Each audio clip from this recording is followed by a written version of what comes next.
Hello, everyone. Okay, so Winning Reality is my special guest. I got to get you up here. Um, where would you like me to send it?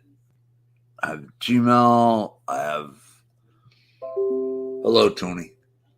Hello, Charles Lapage.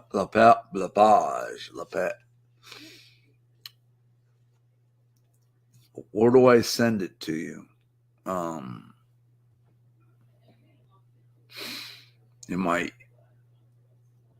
Hello, Sparkles. DM Discord. Okay.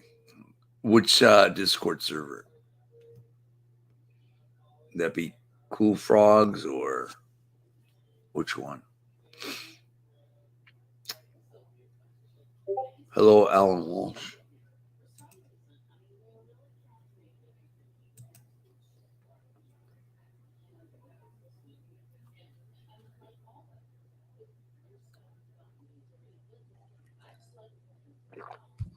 Discord DM. Just do a direct message. Oh, okay. I know what you're saying. Blah, blah, blah, blah. I forgot. Da, da, da, da, da. Oh, okay.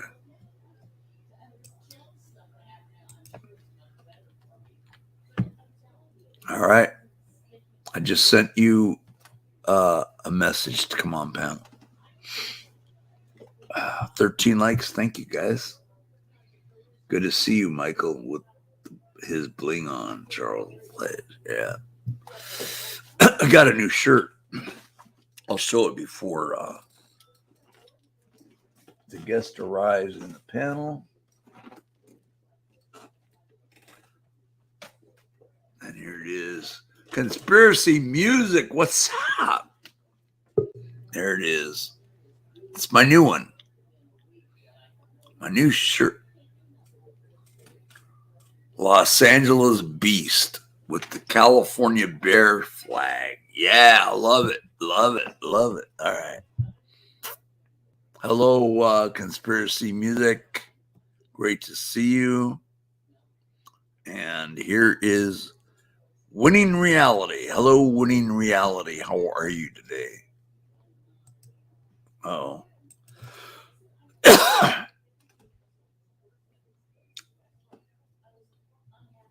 Hello, Lisa B. What's up?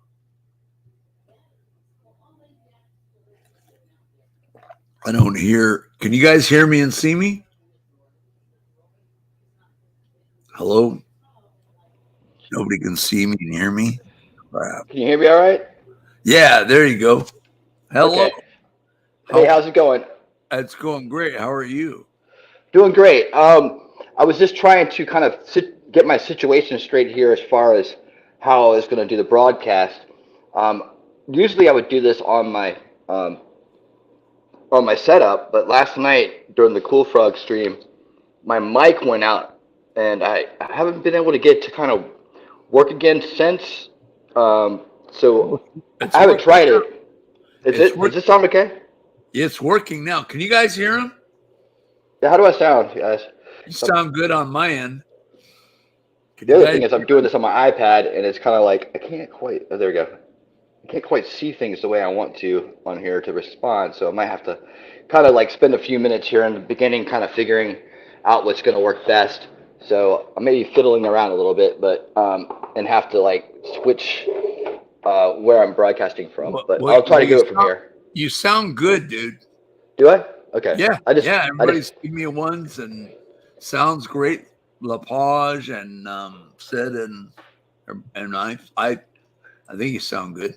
Okay, well, let me know because I'm on my headset. It's a Bluetooth headset, and it usually does pretty well. But then I also get I hear sometimes that it isn't great, and it may have to do with how much battery power it has. So I have some other earbuds I can throw in, and hopefully those will work. And if not, I can just I have like three different ways I can get on here. So No, you sound good, man. Alan Walsh just said from Scotland said you sound good.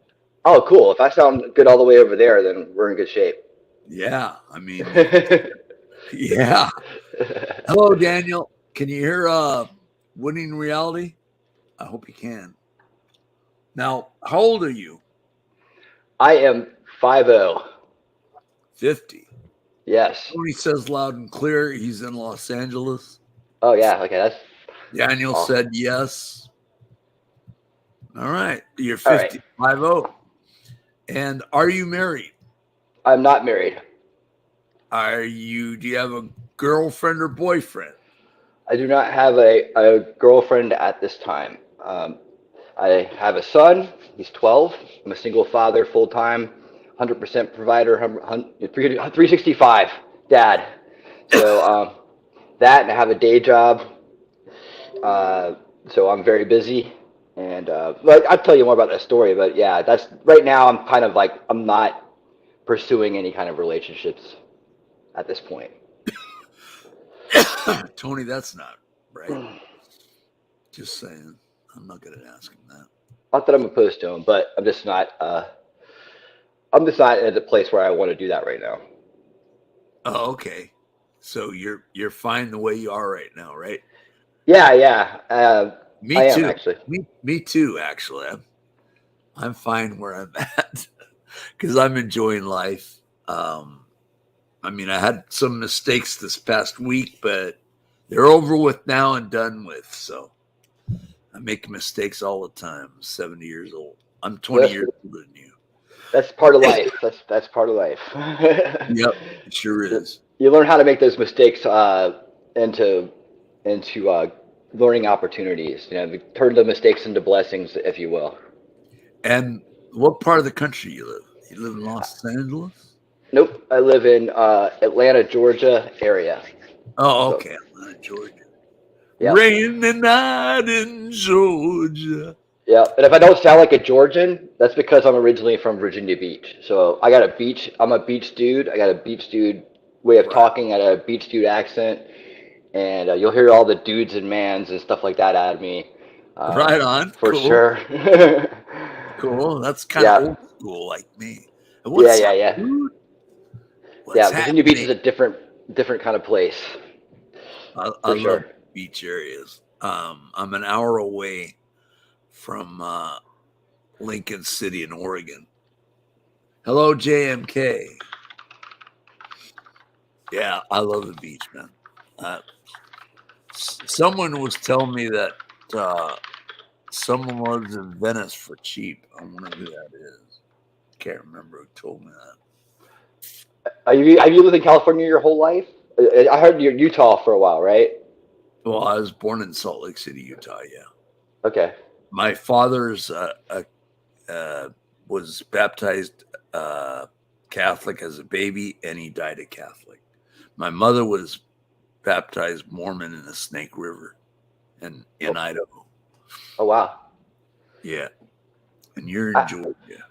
Yes, I am. Yeah, I've been here since '96.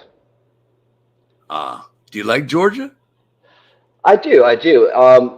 You know, it's when I graduated from college, I wanted to move to an up and coming city further south than Virginia, so I had more warm weather year round. Oh, And what college did you go to? I'm interested. What college did you go to? I went to a college in Virginia called Radford. Radford. Yeah. Is that a private college? No, no, it's a I don't know. I guess it's a state college. I don't know. At one time it was a private teachers college. It was an Sounds offshoot like of it. Virginia Tech, which is Uh-huh. 20 minutes away. Oh, Uh, okay. yeah, Michael that's the Vick School, exactly yes. the dog guy. Yeah. Yeah. Not the Yep, God guy, the dog, DOG guy. yep. And he went to high school in Hampton, which is right near. It's in the Tidewater area, which is right near Virginia Beach. Uh-huh. So I got a lot of family in that area, and then my family is from Virginia originally, Buchanan, and from there they've moved to Portsmouth, and then they spread out. My dad I've never has. been back east, so I wouldn't know nothing about it. Okay, okay, yeah. Just for anybody who does, that's the area, and yeah, Buchanan's like the mountains of Virginia, so That's um, cool. Yeah, it's like heavy Ooh. mountains. And then my son of my grandfather was a pipe fitter. Many of his sons became pipe fitters as well. Let's put it this way: we've all had our turn at pipe fitting in this family. But my dad was the first one to go to college and graduate. He graduated with a 4.0 Where'd he GPA. go? Old Dominion University. Old Oh, I know. Dominion. Yeah, ODU. It's They in play Essex. basketball. Yeah, they're Hello, really they good. call me Rose and Winning Reality. They just shouted you out. Hi, everybody. How you doing? That's they call me Rose said hello to you. I lived in Damascus for a while. Virginia is beautiful. Damascus, Virginia. Never heard of it. Oh yeah, I've been to Damascus. Damascus is right, if I remember right, it's right near the Cumberland Gap. They call it. It's kind of like the that little ridge in Virginia that has a little. You know how Virginia has like a nose on it? It has like a little point. It's kind of like pointing west. That little point area, I believe, is where Damascus is. I'll tell some stories about. I was on tour with the. I was on a national. I was on tour with a national touring band Uh, during my lifetime, and we played a venue there. Really nice people. I remember that. I remember the good places. You know, we went to a lot of places, but I remember certain things about certain places. Damascus, the people were super friendly, super awesome. They all leave the doors unlocked. They basically said, "Hey, if you're ever running through town, you can stay at my house. If I'm not there, just walk in," that which is sounds like wild to think Utah. about. Wait, Right? Utah doesn't have. They've gotten a lot worse. I could imagine it might have changed a little bit from, but those Yeah, guys were really nice. They were really cool people. I always looked forward to going there and playing shows there. That was great. that's cool. Yep. So yeah, my dad was the first one to go to college, and his family and I guess our entire family probably. And we come with an engineer's mind. Like all the people in my family have like an engineer type mind, and it kind of goes back to my grandfather and probably his grandfather and so on. So we have this thing going on where we're very logical driven people, but always kind of in the field of figuring out problems, solving problems, troubleshooting problems, depending on what it is. Like what I do now is similar to what the rest of my family does, or a lot of the older generation of my family does. Hello, Um, Desert Goat. I want to get a shout out. Desert Goat yep. said hello, Silver Beard. Silver Beard. Anyway, let's see. I stopped you. Go ahead. Oh Continue. no, I was just kind of wrapping up like that. That's a kind of a trait of our family is the engineer kind of mind, right? So even if we're not in engineering or we're in something that kind of would be relatable to engineering. It tends Do to you be a trend in my family. do you miss Virginia? No. Wow. Yeah, Uh, I mean, I don't hate it, but I don't miss it. So it's like I still take pride in being from there, and I still love my real friends that are there. Um, and I don't have anything bad to say about it, other than the politics really went crappy after a while. But I can kind of understand why, because I grew up there and I know the mentality of the state and the people that are in it. So it's an interesting place, especially where I'm from. There's two really interesting kind of different places in Virginia that stand out. Like if you're from Virginia, people will be like, "Oh, okay." Like if you say, "Hey, I'm from Virginia Beach," they're like, "Oh yeah, beach, okay." And fair like Nova, that's a kind of another area that it has its own kind of thing going on, right? Its own type of persona, if you will. Um, uh, and and then Richmond is just a flat out crazy kind of violent, seedy kind of little place. But and then you have a lot of small uh, country towns like you see in Georgia, like a lot of places are like that, and mountain kind of towns. There's a lot of colleges there. Um, and the great thing about Virginia, though, is you get all four seasons, and it's really really scenic from the beach to the mountains. you It's got the FBI beautiful and the place. CIA there. That's what scares the crap out of me about going to Virginia. Hello, Desert Goat. Hello, Fred Franklin says hello to you, and I say hello to Fred Franklin. Who did I miss? Rally's in here. Hello, Rally. Just want to get all that out there. I want to say a little bit about myself before I ask you more questions. Oh yeah, I got questions for you too. I Okay, good. was going to interview you as well, so I have a lot of questions. But I Sounds want to. great. That Yeah. that balances out. Sounds great. Okay, let me start about myself. Okay. I was born in Salt Lake City, Utah. My father being a Catholic and my mother being a Mormon. Um, we moved out 2 years after I was born.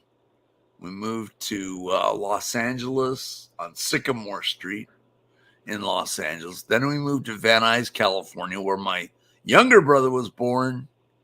My older brother was born in the same hospital, LDS Hospital in Salt Lake City, Utah, where I was born.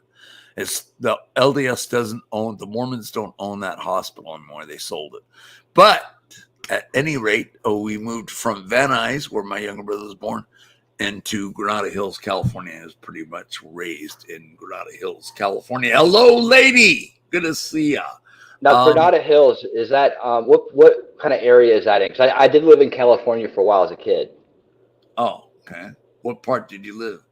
I lived in well, I guess they call it the Valley, but Thousand Oaks, Newberry Hills, Camarillo, and I lived in those areas. That's Ventura County. Yeah, Ventura. There you go. That's it. Yep. Yep. Hello, Desert Goat has a better beard than James. No, I don't. James Friend's got a better beard than I do. He's got the longest beard I've ever seen. Looks like ZZ Top. Anyway, Mike, is there anything you want from the store? like, what do you get? You mean a supermarket? Yeah. Hold on, guys. I gotta get the supermarket thing. Oh, 3 7-Ups. Mm-hmm. You already had that. Mm-hmm. Can you give me some Slim Jim beef sticks? Mm-hmm. I love those. Man. Slim Jim, if you can find them. A snip. What is it? Snap into a Slim Jim? Is that what that wrestler says? I don't know. I don't remember.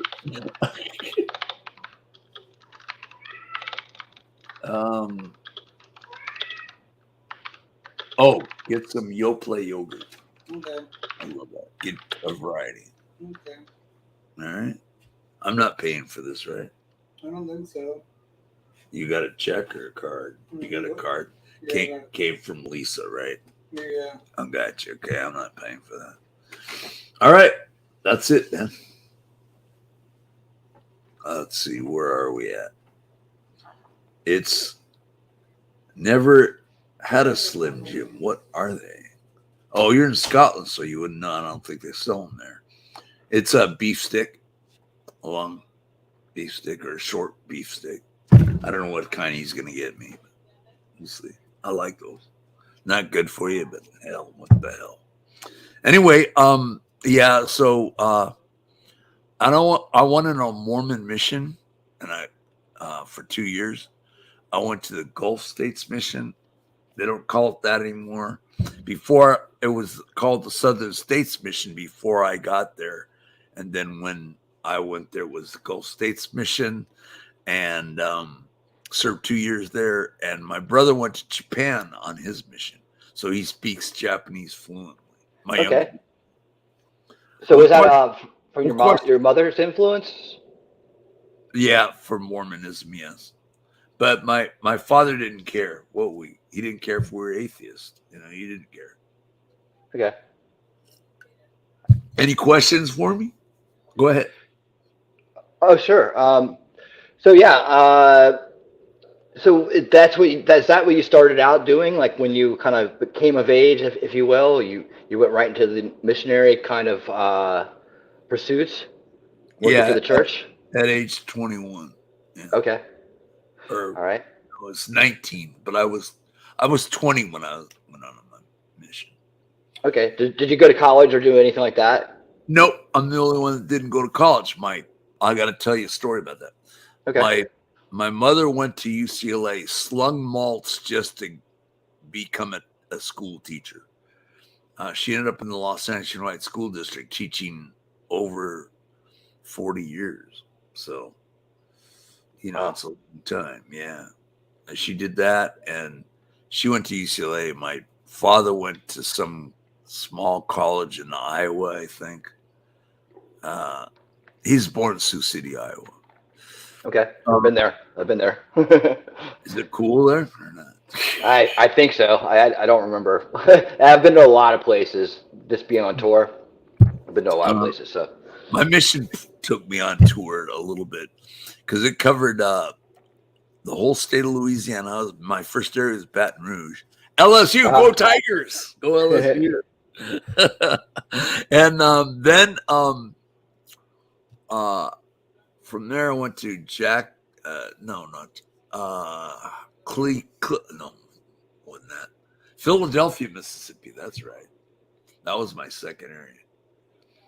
So what was the day like for you? Like, what would you do on this mission? So you're on tour, right? And yeah, I tried to relate it to like the musician tour, yeah, right? So we knock on doors. okay, It's called in the mission field tracting for the Mormons. But they don't do that much anymore. Tracting, yeah, knocking on doors. They don't do that much anymore. I hear they get a lot of referrals and stuff. I don't know.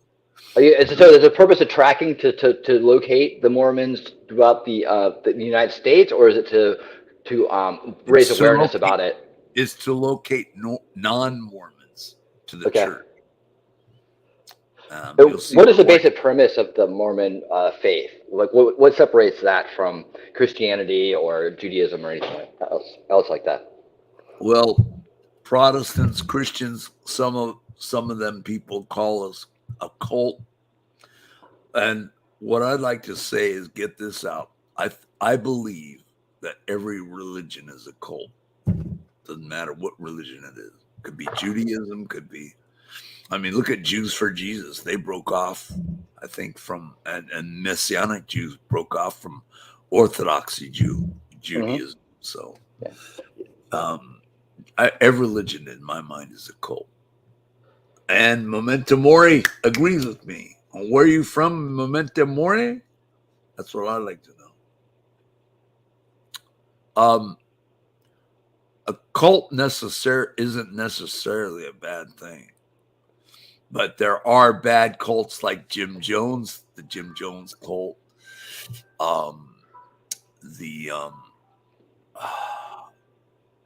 Let's see, who else? David Koresh. Oh yeah, Indiana, cool. David Koresh, that kind of thing. Indiana wants me, Lord, I want to go back. Yeah, I definitely want to bring that up with you at some point about that, because I have I'm kind of like, after the introductions, we'll kind of circle back to that, because I have been going down a certain rabbit holes lately, and into deeper cult kind of stuff, and I definitely wanted to kind of bring up that I've definitely noticed some offshoots from Mormonism. Now I've known Mormons most of my life, and I have a good friend who married a Mormon as well, and I've known her. They're perfectly normal people. It's like, I don't see anything kind of out there about it in terms of belief goes, as far as beliefs go. But there, like you said, there are always these offshoots of people that would kind of like play off of that kind of idea and then move it into a different direction that's more, more devious, I guess you could say, for lack of a better word. And then they kind of go into the, taking over of individual personality and moving it into a collective mindset, if you will. And then the dangers that have kind of come off of that, when people get really radicalized or start to believe in kind of doomsday type of scenarios. So I definitely want to touch on that, but I want to keep going with the intro. Charles LePage says, do any Mormons still have multiple wives? Those are the offshoots of Mormonism that Winning Reality said about offshoots. The FLDS still practice polygamy, and the LDS, which I'm a member of, Church of Jesus Christ Latter-day Saints, commonly known as the Mormons because of the Book of Mormon. They don't practice polygamy. They shouldn't be. If they get caught, they'll be excommunicated for sure. So do you remember that TV show that was an HBO series that was on about Sister Wives? Is that the one it was? It had the dude and he had the wives. They had the houses next to each other. I watched that. I watched the whole series. I think. Wait, are you thinking of Sister Wives? Or are you thinking about Cody Brown?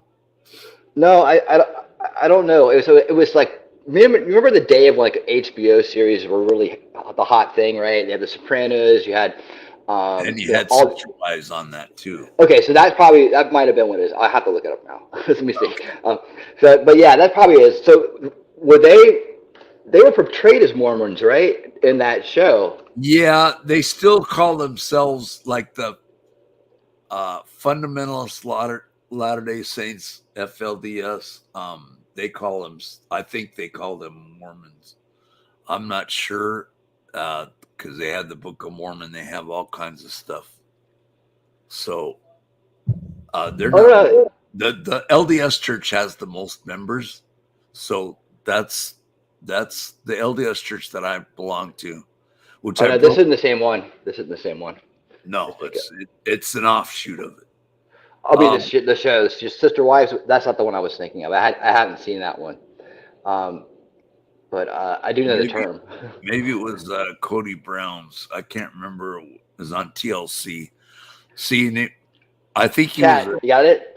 a Chat, you really. got that? You know what I'm talking about, chat? Anybody? Help us with this. This. Let's see. Alan Walsh says an ex-girlfriend of has a brother that moved to the States and became a Mormon. Cool. I mean, that's awesome.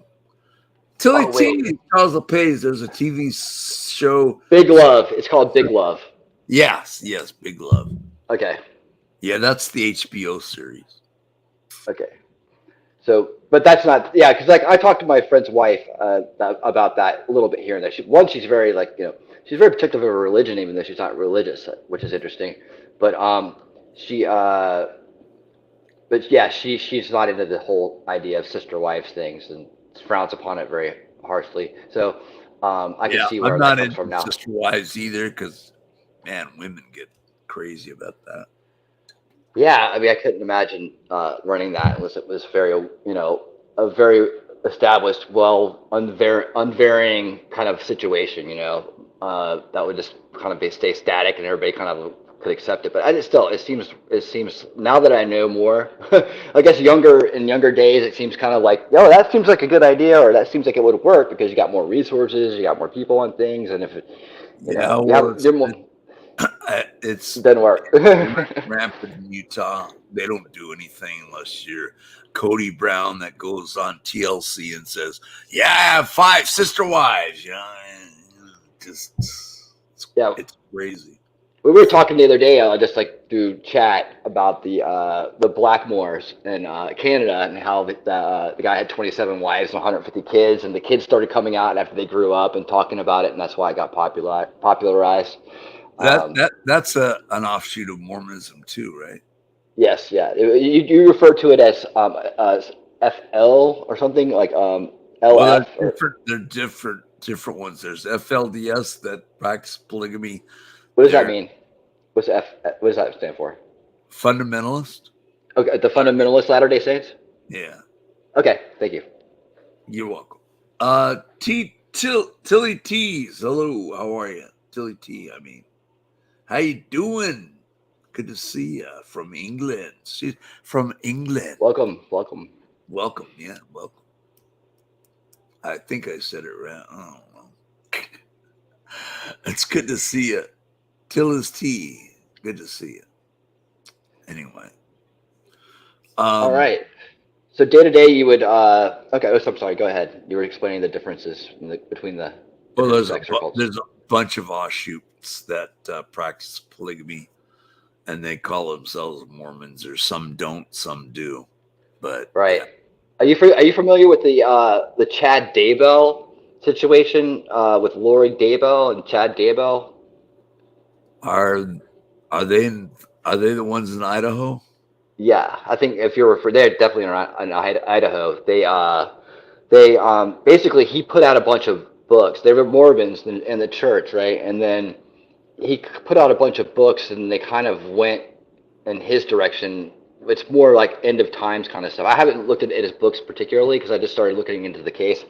But basically what happened is she found his books And her and another group of people became kind of obsessed with his work, Wow. and she got really close with him, and he ended up killing his wife, and she ended up killing her ex-husband Wow. and her kids, and they they thought that they were killing zombies. Basically, they thought that these people had turned into zombies. It was the end of times. They were being replaced, and it was their job to eliminate the zombies and to be together because they had been married in previous lives. Wow. Chili Cheese says at the Michael Malloy Show and at Winning Reality. Hello. Hello. Hello. Lucky Chucky just showed up. Hello, Lucky Chucky. All right. Sorry to interrupt.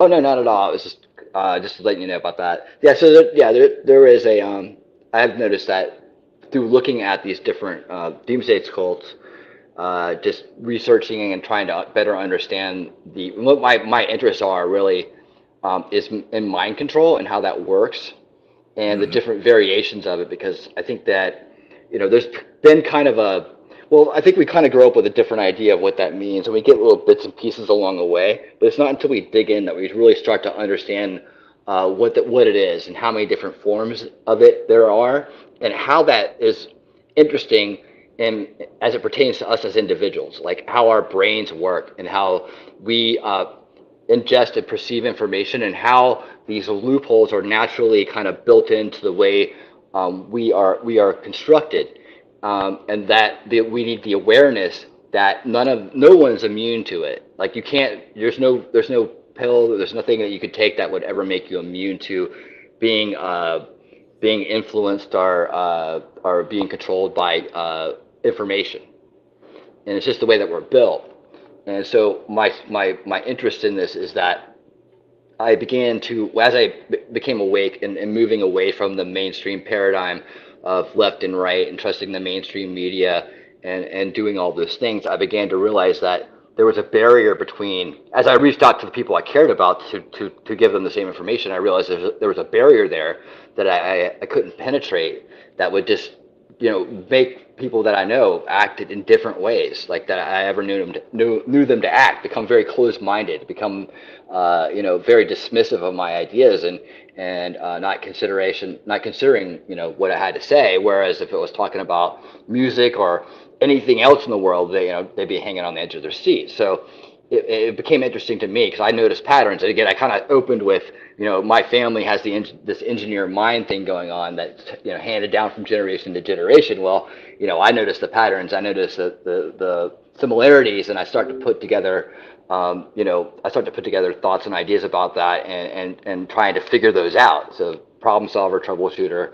I can't turn that off. So and I'm also a very loyal friend. I've always been very loyal to my friends and very protective, and I see it as a form of kind of abuse and is manipulation as it is, and that you want to pull your friends away from it. You love them, you want to pull them out of it. You want them to not fall victim to things like that. So you try to enlighten them on things. So when I couldn't reach the people I've always been able to reach, it really it made me realize there's a lot more going on than meets the eye. So that really just started the entire journey that I've been on since. Then where I'm at today, basically. Yeah. Take, for example, Scientology. Now, that is a bad cult.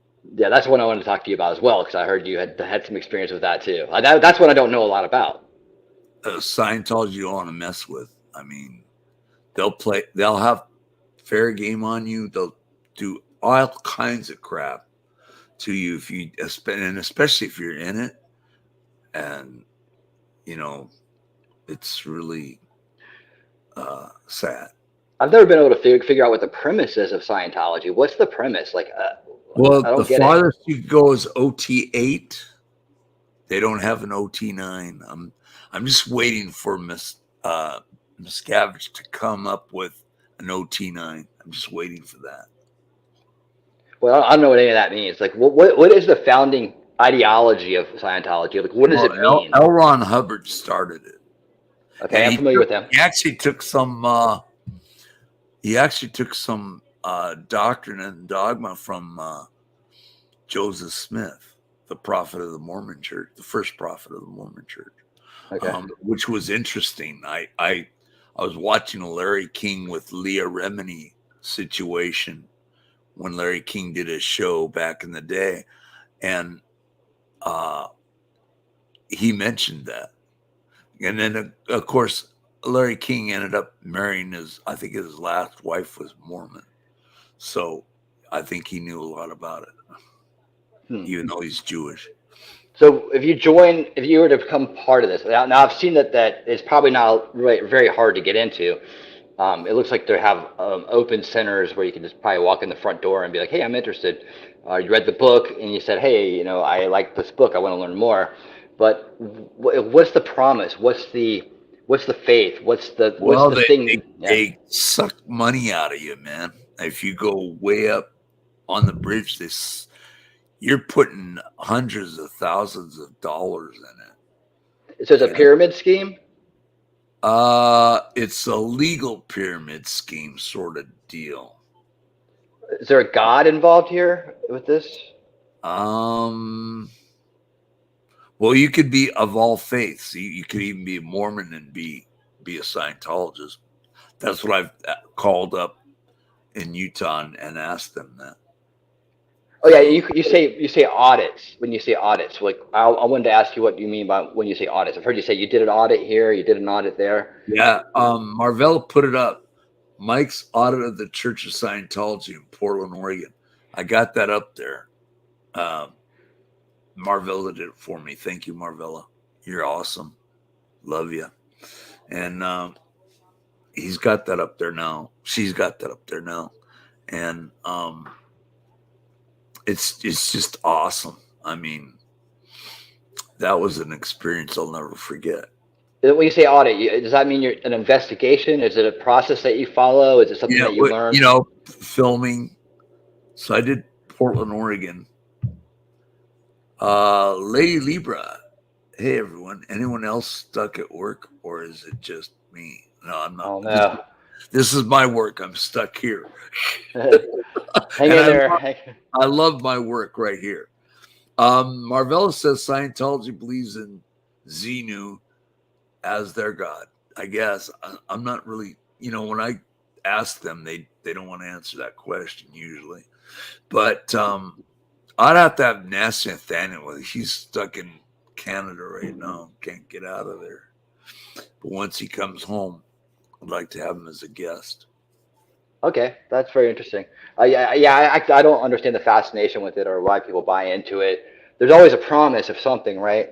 So, I mean, whether it's an honest promise or a deceitful promise, there's a promise of something that pulls people in. There's an idea driving it that keeps them. There's other methodologies they use to lock people in, but if you take it at a very light, high level, like the founding religions we all know and understand. The promise is salvation and living a good life to reach a pleasant afterlife, if you will. And I don't know if that's their scheme or, I mean, I know David Miscavige has it, so it's like it's a legal pyramid because they're tax exempt because of their church. But basically, it's a bad cult, and you don't really want to get into it. I'm telling you, guys. Really not. Yeah. Hello, lady. How was Portland Andy's live stream? Hey, Mike, can I talk to you? Sorry to disturb your live chat. Do I need to mute? Yeah. Okay. I'll talk to everybody for a minute. How's it going, everybody? How you doing today? So I'm talking about we're talking about this dive I'm doing lately. I've really mainly focused on like mass mind control type of media subversion. Subversion's a really big topic for me, and I'm actually working on a Yuri Bezmenov modernization project with the people of my chat and my Discord. I'm new. I'm just kind of starting out here, so I'm very green. I'm in that stage of trying to get everything right and trying to figure out how to do this thing right. I was actually talking with someone today about how starting out in YouTube is really tough. You have an idea. There's different types of channels out there. Obviously, there's channels that are, businesses, straight businesses. People approach it like a business, and then there's channels that are, I would say, are like cause driven, right? So they're like, you have a cause, you believe it's something that needs to be talked about, people need to know about, it's important, and then you kind of set out on that cause. So I'm definitely a more cause driven type of channel from the start, and we were talking about whether that was actually a workable model, like to kind of start with. Yeah, sure. I have a link, Charles. I'll put it in here. Is that a kind of a workable model, or is there a different strategy people like us need to kind of like take on? I'm thinking that there definitely is probably a different strategy that needs to be taken on to jump in with a cause right away, and have you're already at the finish line, if you will, of what you want to. Can I put that in there? It might work. It might not.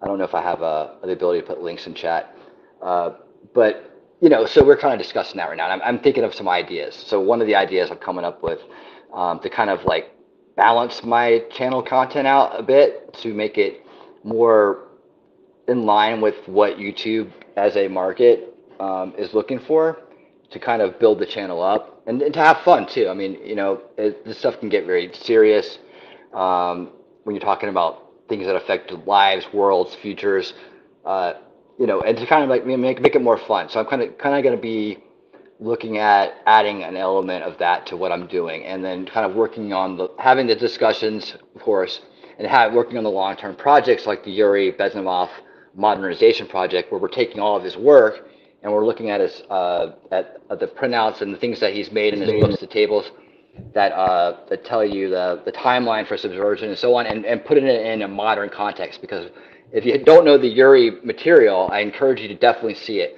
The reason why I'm very interested in this is because I believe Yuri is the real red pill that's out there.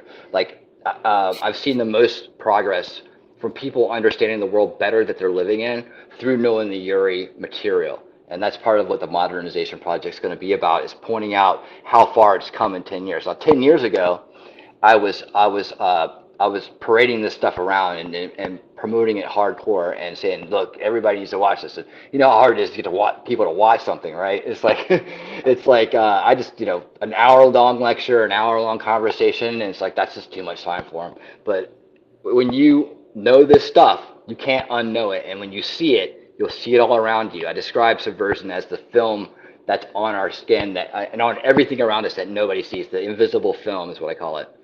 So so that's what that's about. Keep working on projects like that, and then do fun, relevant stuff along the way, right? So we'll see how it goes. But I do have some ideas I think that are going to be really well. I'm talking to people about it. If you want to be part of building those ideas up, please join my Discord. That's where it's all going to happen, and we can talk more about it there. I don't know if Michael's back yet or not, but still talking, waiting for him to jump in. I am back. Okay. Good. So, so yeah, I was just talking about that. And actually, Cool Frog and I were talking about doing a show coming up. I don't know if we have it set in stone yet, but I think next weekend maybe, on the live panel, of talking to YouTube creators like ourselves, like small channels that are just coming up, about the struggles that we face as small channels, and how we could potentially work together to boost each other's signal. It's something I've done in the past with local musicians when I came off the road. I built a community here. Well, the community was in existence, but I've kind of brought bands together and brought this community together and boosted the signal of every band that was involved, bringing them up to headliner levels. Everybody was making $100 a show, which was really unheard of at the time, and we're breaking the door banks. It just worked out really well. So it lasted for a good amount of time, longer than I thought it would, really. And because there's always going to be issues with internally trying to organize that many people and that many personalities and that many ideas. It gets very tough. And I also knew that it wasn't what I wanted to do forever. Like I wanted to get back to playing my own music and then playing with other people and actually being a musician and not a promoter, manager, all the other stuff I was doing that I'd gotten involved with along the way. So that would be great if you want. You should come to that, Michael. Definitely, if you have something to say or if you're interested in the topic of just living the shadow band life, and how do we get past that and how can we help each other as we're all in this place together to be the rising tide, if you will, that raises all the ships together. It can work, and like I said, I have some ideas about it. One of them is just more collaboration. But I want to hear. I have my ideas. I want to hear everybody else's ideas. I can talk all day about my ideas. Where's this at? I'm talking to Cool Frog right now. I don't know if he's going to be here today or not, but I'm talking to him about doing it. And I think that we were actually going to try to do it this weekend. Then he got legal vices. Let me see if we actually came to a date. I think we were talking about next weekend, but I don't know that it's set in stone yet. So on the weekend panels, the topic would be like we'd have a topic to go by, and it's going to be on Cool Frogs. Yeah. We're trying to organize it and have it there. Cool. I'd like to see that. Yeah. I just definitely want to have people on that are, in the same position as us, right? And how we can, work together and possibly work together, or at least share ideas to help each other, in this phase. It's a dues paying phase, right? It's a dues paying phase. We're local bands. That's the way I look at it. I could make an analogy about the music industry to anything. Yeah, we're the local bands, man. We're the local bands. So we gotta look at it like we're local bands and how we're gonna. How we're going to make it to headliner, right? How we're going to get on tour, if you will. And I almost wrote a book called Get on the Road, Stay on the Road, or Survive on the Road, Stay on the Road. Yeah, that's what it was. I was going to take it from a tour manager perspective and talk about how young bands could do that. And then the gas prices, the bomb out gas prices hit, and like nobody wanted to travel anymore, and it got really bad for traveling acts. And then you had COVID. So a lot's changed, and I don't know how relative that would be now. So I'm not going to do that anymore. But at one time, I was going to do that because I have hung with some of the big boys out there, and coming out of the Capricorn Records family, if you will. I'm having my brother come on panel. Okay. Link. So it's my older brother that was born in Utah. It was LDS hospital, same hospital, same doctor that I was born. Wow. Me and my sister, 10 years apart, were actually born in the same hospital, and our mothers, we have different mothers, were in the same room, the same exact room. Yeah. Oh, wow. Hey, Alan. Yeah, I see Alan was a singer and has sung for 30 years. And he knows the music industry. I can see. Yeah, there is a lot of. We talk about artists, right? You're talking about artists, and you're talking about there's a lot of ego out there too. And then when you have a lot of artists and a lot of good things going on that other people can't normally do, there's a lot of opportunists that follow with that. A lot of scammers. I got stories for days about all those guys, man. Got stories for days. About, hello, Jackie Steve, my brother. Sorry to interrupt. Hello, sir. How are you? Hey, man. You can let him go. I was listening to him. I can what? You don't have to interrupt him. Oh, okay. Someone asked me about watching the Duck game. No, I'm not watching I don't know who they playing and what's the score. I'm not watching it. Did you see the airplane chase this morning? What? Did you see the airplane chase? That guy stole the airplane. Where was this at? In Mississippi. Mister, where was this at? You didn't see it? Oh, man. Yeah, this guy took off in Tupelo, Mississippi and was going to crash into Walmart. But he ran out of gas before he found Walmart. That's where Elvis Presley was born, Tupelo, Mississippi. I should know. I was on my mission but I didn't go to Tupelo, Mississippi. Would you go to Azizville? Yeah. Oh, yeah. In Louisiana? Yeah, I was there. Well, that's not Mississippi. Oh, it's Louisiana. But my mission covered Louisiana and Mississippi and Arkansas and western part of Tennessee. Dad, you riding that bicycle all over the country. We rode in cars, dude. Oh, that was the good old days, huh? Yeah. I guess they're riding bikes now. So like traveling back then and traveling today, two different things. I was a tour manager like during the kind of the changeover to GPS from maps, like in that area. And man, we talk about the old days of the guys who were on tour back in the day, having to stop at payphones to call venues to confirm, things, because you have to confirm before you get there. Just to arrange things for people. It's like, I was like, how'd you guys just do it? And I rode around with a legend. Like, so I rode around with someone who had been there for a very long time. He had passed away a few years ago, actually died on stage, unfortunately. Do you have a Discord server or no? Yes, I do. Oh, someone wanted to get into it. I can't remember. Charles LePage wanted to get into. I threw the link in chat, but I'm not sure if the link works when I do that. Oh, you know what? Put it in the private. Okay. Private here, and I can put it in. Okay, I'll try to do that. I'm kind of in a weird kind of setup right here right now, so I'll try to do that. Put it in your private. Yeah, put it in the I don't private. know if any of my mods are actually here from my channel, but if they are, they can help out. That'd be awesome. I'll try to get it to you. Actually, I can get it out. Just put it in the private chat, and I'll put the link in there. Because Okay. I mean, you're here, you're supporting here, and I appreciate that.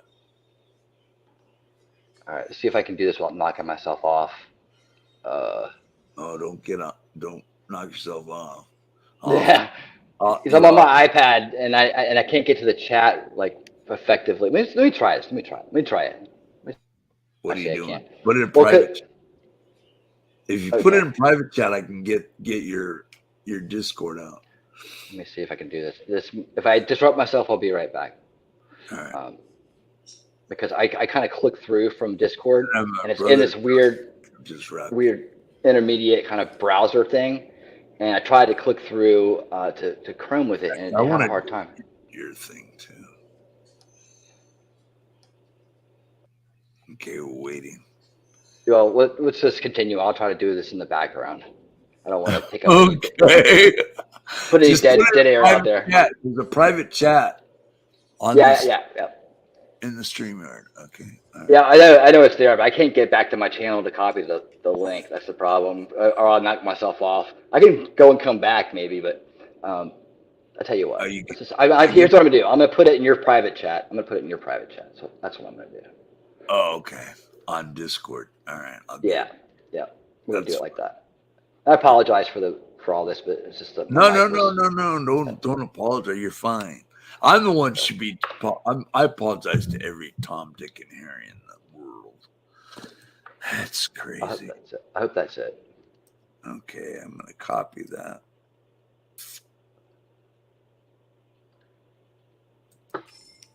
And see if I can get it in there.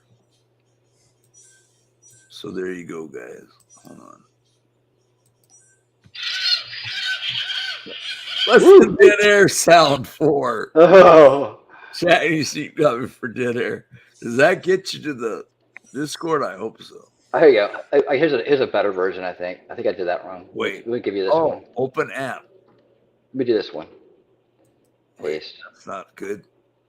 Here you go. Try that one. That's it right there. Oh, where'd you put it? Oh, that's not a good one.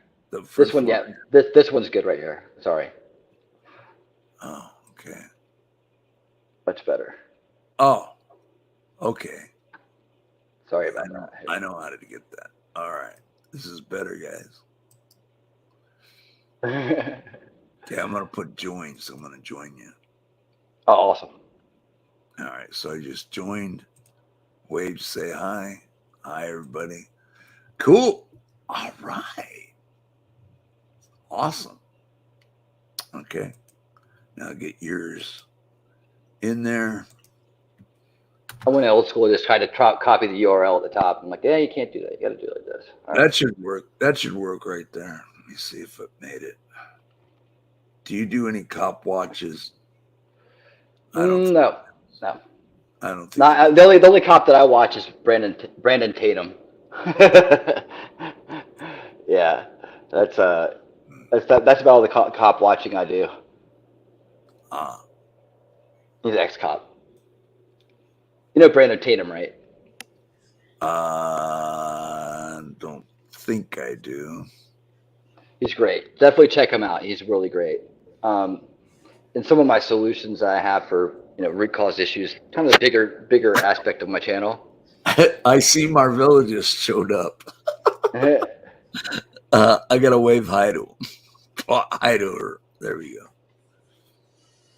Yeah. That's cool, man. I need to get one of these. Oh, oh no! That old thing with his spoon saw. Why do you do this, Japanese team, to hijack my people? It's Anyway. just to prevent dead air. We don't care about dead air, do we? Winning reality. Oh, Dead no. air. Part of the business. You lose 5 visitors for every hour of dead air. 5 visitors. How do you know? Well, try it. Try what? Just don't say anything for an hour and see how many visitors you lose. Oh no, I can't do that test. See, you lose 5 for every hour of dead air. Yeah. He's worried about dead air, and we want to talk winning reality. Well, go ahead. He couldn't get Just the don't let- live. Just don't He let any couldn't dead air creep in. He couldn't get any live chat in. Oh, God. He hijacked my show. Sorry, winning reality. I didn't hijack your show. Yeah, you did. Where were we? See, where were we? I believe we were still kind of like doing tail end introductions. You were talking about. We kind of got off on a tangent when we talked about you on the road. I had asked about what your daily life was like, what you guys were doing out there, and so on. And then my follow-up question would have been, or will be, how long did you do that for? Have you done anything else besides No. the missionary work? It was 2 years. 2 years, okay. So what did you do for the rest of the time? Like the Army, you get drafted for 2 years, right, Jack Sneap? Oh, I didn't get drafted. No, you enlisted, but if they got drafted back then during Vietnam, it was 2 years, right? Yeah, it's 2 years back then. Wonder if they'll change that. You think? There's no draft. No, but I mean, I wonder if they had, hypothetically, if they had that draft, would they change that? I don't know. Probably not. Oh, okay. All right. I like talking military talk with my brother. Sorry. Don't get no military secrets out of me. You guys in the military? He was 20 years in the Army, over 20 years in the Army. Okay. So were you ever in Virginia Beach, sir? No. Okay. You know why I asked, right? Uh-uh. Yeah. Yeah, well, because it's like all 5 branches of the military there. It's like one of the biggest build-up areas in the United States for military. Oh, I You didn't mean know Army, Navy, Marines, Air Force, they're all in there? All of them, yeah. Yeah, it's like, well, if you look at Virginia Beach, it's a very strategic place. It's where the Chesapeake Bay and the Atlantic Ocean meet. There's a lot of, it's facing Europe. It's a very strategic place. So a lot of Navy. resources. I thought you said it was military. Oh, yeah, okay, I got that joke. I got that joke. I'm from Virginia Beach, man. I know. I've hung out with all these guys. I know. Been on all the bases. My dad had military contracts as an engineer. His firm had all kinds of military contracts. I was on base one summer removing asbestos tar roofs for like $15 an hour in college. Very hot job. Wow. Yeah, I made a lot of money for college. That's what it was all about. Hit my like button, guys. Sure appreciate it. Helps the algorithm. Yeah, a lot of stuff happened early in Virginia Beach because of that too. Like a lot of early security kind of beta testing and things like that. Like we had cops on horses way back when I was in high school, running around the strip. We had a race riot, and my senior year of high school, and like a little bit after that, we had race problems coming off the tail of something was called Greek Fest, and then called Labor Fest, and then it actually eventually moved to Atlanta and became Freaknik. So we it was basically Black College fraternity weekend. That was on the tail end of rap music coming into to play, caused a lot of the gangs in Norfolk, Virginia, to come down and kind of mix with the college kids and start like bum rushing 7-Elevens, throwing bricks through car windows when they're driving by. So we had a lot of like problems with that early on. So I saw that stuff very early, and a lot of the security measures we have now kind of came out of that. In Virginia, people are very paranoid of the police as a result. I would be too, Yeah. especially when they were called this past week. I missed all that. What happened? No, I don't want to get into it. My Okay, brother no worries. here, he didn't see it. Thank God he didn't see it. The No, cops came over to your house. me Sneeb. No, I did not get arrested. I did not get arrested. You had an alibi. Huh? You had an excuse For what? for them to not arrest you. I don't remember. I don't But answer they questions. did knock on your door Well, they opened the door. without locking. No, the door was already open, so they opened it. Why am I asking? Why am I answering these stupid questions? Because I don't. You just contradicted yourself. You said they opened the door, and then you said it was already open. Yeah, So they so just walked right in. they opened it wider open. And what were they looking for? They're looking for me for a wellness check. Why? I don't know. Someone called them. Do And we have they to didn't. go into this? Well, I just wonder why they didn't take you away. Because I'm 70 years old. I didn't do anything illegal. You convinced them you were well? Yep. Oh, okay. Well, that's then all you they had to left. say. You didn't have to try to hide it. I didn't hide it. I'm just telling you what I feel. Well, She you may kind be of kept it a secret. Who may be lurking? Someone said she may be lurking. So I see you got the door Okay, so you closed have now. Yeah, it's closed because it's You don't want the 71 cops degrees. coming in. Yeah, I don't want I got it locked too. I don't want the Salem Police Department showing up. Did you find out who ratted you out? No, how do I find out? Do you know? Ask the cop. They left. I don't remember the cops' names. Oh, I can FOIA it, right? I don't know. No, If you don't know the cop's name, you won't be able to find out. No, they'll have a log of it. The incident report, they'll have a log of it. Was this a visit, or was this like a full-on swatting kind of thing? No, God, don't say that. People have been on YouTube and they've been done that. Don't say the S word. Not on my channel, please. You already I got said you. it. But yeah, don't. They just wanted to find out if you were still kicking. Yep. At 70, I'm still going strong. I'm gonna be like mom and live to be 102-year-old. That's how I see it. Well, that's What do you- interesting. They just stopped by to say hi. Yeah. Exactly. Did they ask you any questions like, Mrs. McGillicuddy thinks you're sick? Is that true? No, they didn't ask me any questions, really. I shoot them out. I close the door on their faces. You did? Yep. Why were you mad at They're just checking to see if you're okay. I know. I just don't like when they do that. I don't like when police show I mean, up they here. do it more often than that? Well, they have in the past. Oh. But one renegade. What renegade? The one you had hidden in the closet?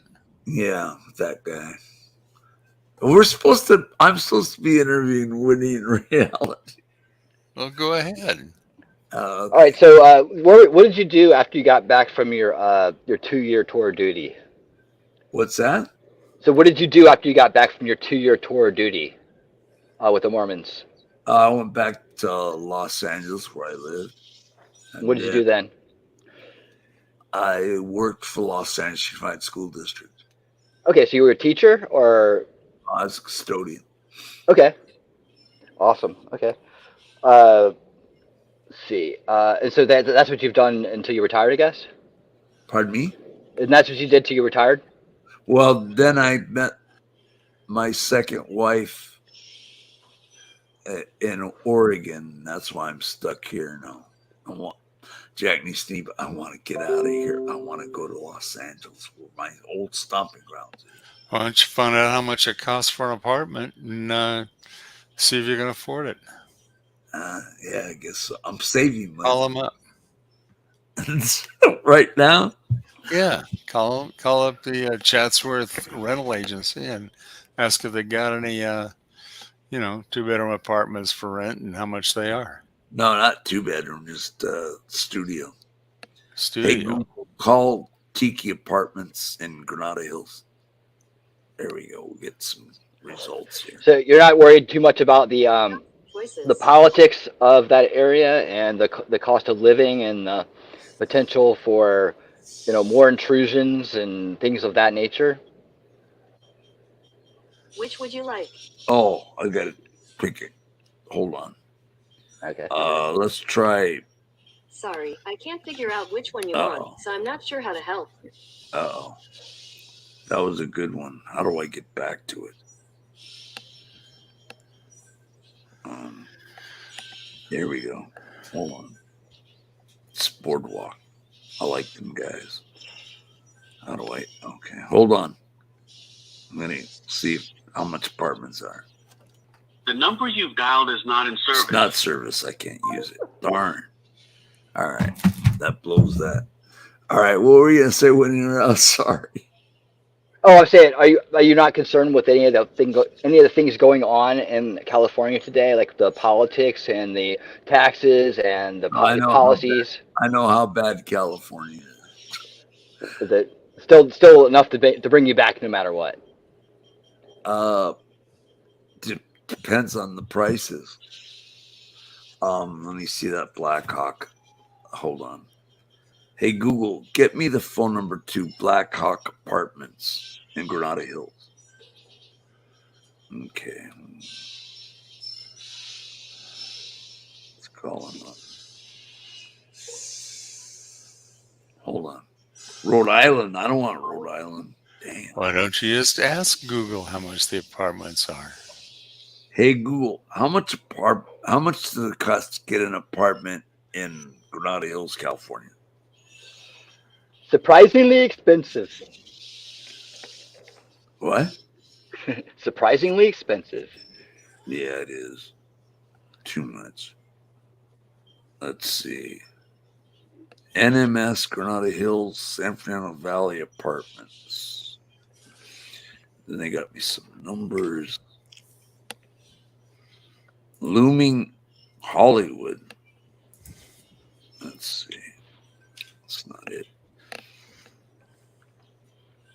Hey Google, get me the Tiki Apartments phone number in Granada Hills. Here we go. Call this.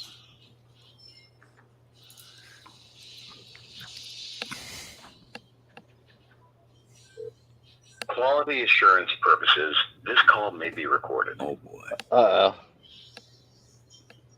Please hold for the next available associate. Okay. Gonna hold. Oh crap! I put music on. Yeah. Hello. Thank you for calling. This is Tia. How can I assist you today? Yeah. How much are apartments? Blackhawk Apartments, studio apartment in Granada Hills. This is all their apartments that you're calling. Yeah, that's what I want. Granada Hills only, or Northridge. Okay, sure, not a problem. Let me check it out and I can go ahead and let you know, okay? Okay, how much do you think it'll be for the studio apartment? I'm just one guy and one girl and one cup. 2 cups of coffee. I'd appreciate it. My name is Okay, can you also provide me with your first and last name? Michael Malloy. Everybody knows that because I'm on the Michael Malloy show. I'm sorry, but I'm not able to hear you. My name is Michael Malloy, Malloy.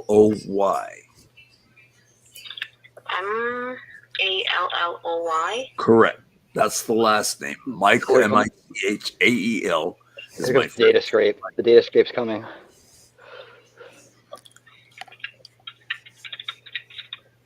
for a studio apartment, please. I'm just one guy, one girl, 2 cups. I hope she didn't hear that.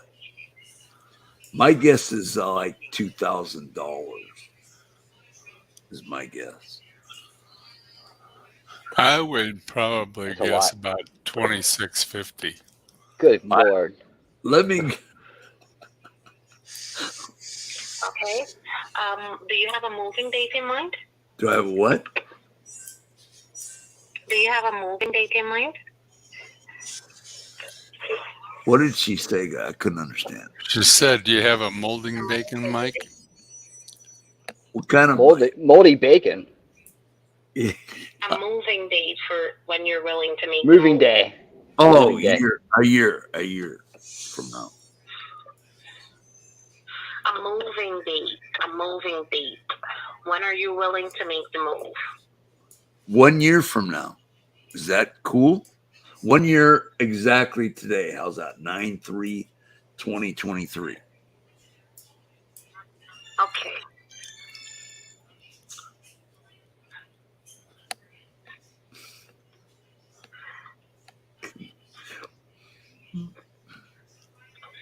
So I do see here that we do have studio apartments that is available. I do want to let you know that the pricing and availability is subject to change. So the pricing now might not be the same pricing for next year. Okay. Count on it. Okay. Count on it. Great. Can you also provide me with an email address to keep you There it is. There Okay. it is. It's Malloy, Malloy, 193@gmail.com. Did you get that? I'm glad. What's your name, ma'am? My name is Tia. Oh, nice to meet you, Tia. If you get a tiki apartment in Granada Hills, that'd be fine too. If you could find that one. Okay. And you mentioned you're the only one making the move. Yep, I'm single. I'm the only one making the move. Nice to meet you, Tia.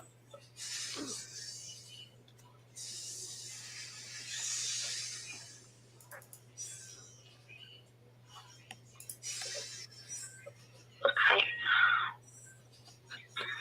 You're welcome. Nice to meet you too, by the way. Oh yeah, nice to meet you, Tia. Okay, so we do have a studio apartment that is available.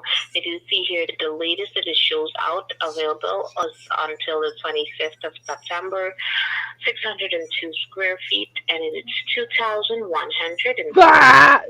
Oh, that's perfect. 2,100. That's good for me. You get 600 whole Price square go up? feet. Does the price go up on that?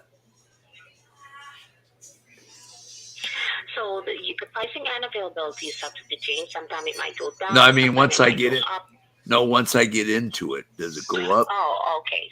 So I'm not really sure on that, but I can have the on-site team follow up. And where's it located exactly?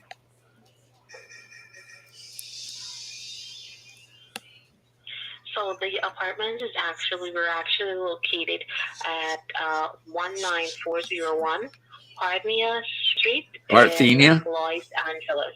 Yes, Parthenia. Parthenia Street. Okay. Ooh, you know where that is. Yeah, I do know who that is. Wow. Man. 2,100 and some odd a month.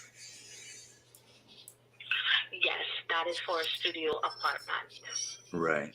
With 653 square feet. Wow. It's kind of small, but studios are small, especially in Los Angeles. Yeah. Yes, Daniel. It is. Let's see.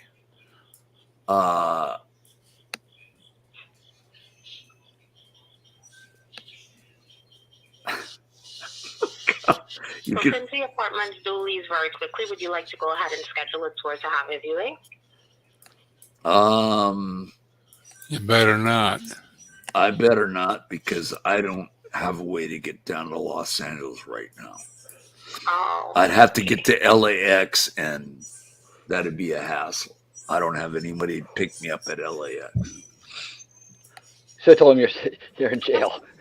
I don't get out for a year. I don't get out for 10 years. Yeah. Tia, is there any others that's cheaper than that?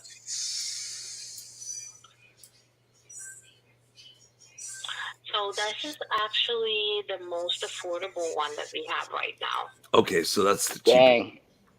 Wow. Yeah. Okay. Thank you for your time. You're welcome. Any other questions? Anything else? Remember, it's I'm sorry, what is that? it's 2 girls, 1 cup. Remember that one. Okay. Why are you laughing? Not really. What? Not a problem. I'll have it noted here, okay? Oh, yeah. Note it as 2 girls, 1 cup. What are you talking about? You heard it that time, right, Tia? Yes. God bless you. Tia knows all about that stuff. All right. That's a ton of money, man. I ain't gonna be able to afford any of that crap. And That's ridiculous. That's in the slummy area. Crap. That's what ridiculous. you get for $2,100. What's that? That's what you get for $2,100 in LA. Oh my God. Yeah. That's where MS-13 lives. Good times. MS-13. Yeah, you can join a gang. What was that address? Do you remember? Because I'm looking at Parthenia right now. I can't remember what address she said. Do you guys Well, remember? Nah. Hello, Johnny Midnight. Where's Johnny Green? Oh, Jerry Greenbaum could be good. Johnny Green. I don't know where he's at. MS-13 isn't in the valley. Cookie. Yeah, it is. Trust me. Everything's in. You got the Bloods, the Crips. You got Hoover Crips. You got 13. Wait, you could get a mansion over here for that kind of money. Not joking. And that's, Dude, I live in a house. We got 3 bedrooms. Okay, really big master bedroom. We have a downstairs, the big wide open area, deck, and then we have a basement with a downstairs area as well. And it's just me and my son, and we pay $1,660. It's a big house, nice neighborhood, really cool area, right near Stone Mountain. And yeah, so $2,000 to live in a hole in gang territory? No thanks. yeah, I've asked. Why don't you see if they'll let you be the caretaker or the night watchman at Dodger Stadium? They got a room for you there. I don't want to go there. You don't want to live at Dodger Stadium? $2,100? No, $2,100. Damn. Yeah, the only other place I'd move to now is probably Florida. Um, And I I want to might, go to California. You want to go to Florida? I want to go to California. yeah, Florida is probably the only place I'd move right now. They uh, I tried that. my dad's in Jacksonville, so Uh, they got family there. I got a lot of aunts and cousins and stuff there too. So a lot of 2,100 my slum. family moved there. Parthenia. Oh my God. I'm going crazy. No one Florida. Giant lizards and bugs and snakes and hurricanes. Yep. I don't. Okay, so I want to get back to getting to know you better. Um, I think we're at the point where, like, you told me how you got to Utah, right? And then so I got a good idea of what you've been doing these years and what you're all about. When did you decide to start YouTubing? When? Yeah, I noticed that you've been doing it for a while. 2016, but there was an old clip of me at 2014, I believe. Okay, so what was the idea there? Well, 2014 was scrubbed, and then I started 2016 officially, basically. Okay, And so I've just been to get on, doing it ever since. and talk to people, just to kind of like. Well, I was in a scam bait community, and now I'm in this new village, which is great. They've opened arms for me. Well, tell me about the scam baiting stuff. That's really interesting. Well, I need phone numbers for that. No, I mean, what were you doing as far as that goes? Calling scammers and wasting their time on the Okay, phone so they can't scam other people. were you doing it like the big guys are doing with the virtual machines and the I didn't do that. I didn't do any of that. I know who you're talking about. Kit Boda and those kind of guys. Yep. No, I'm a tech guy.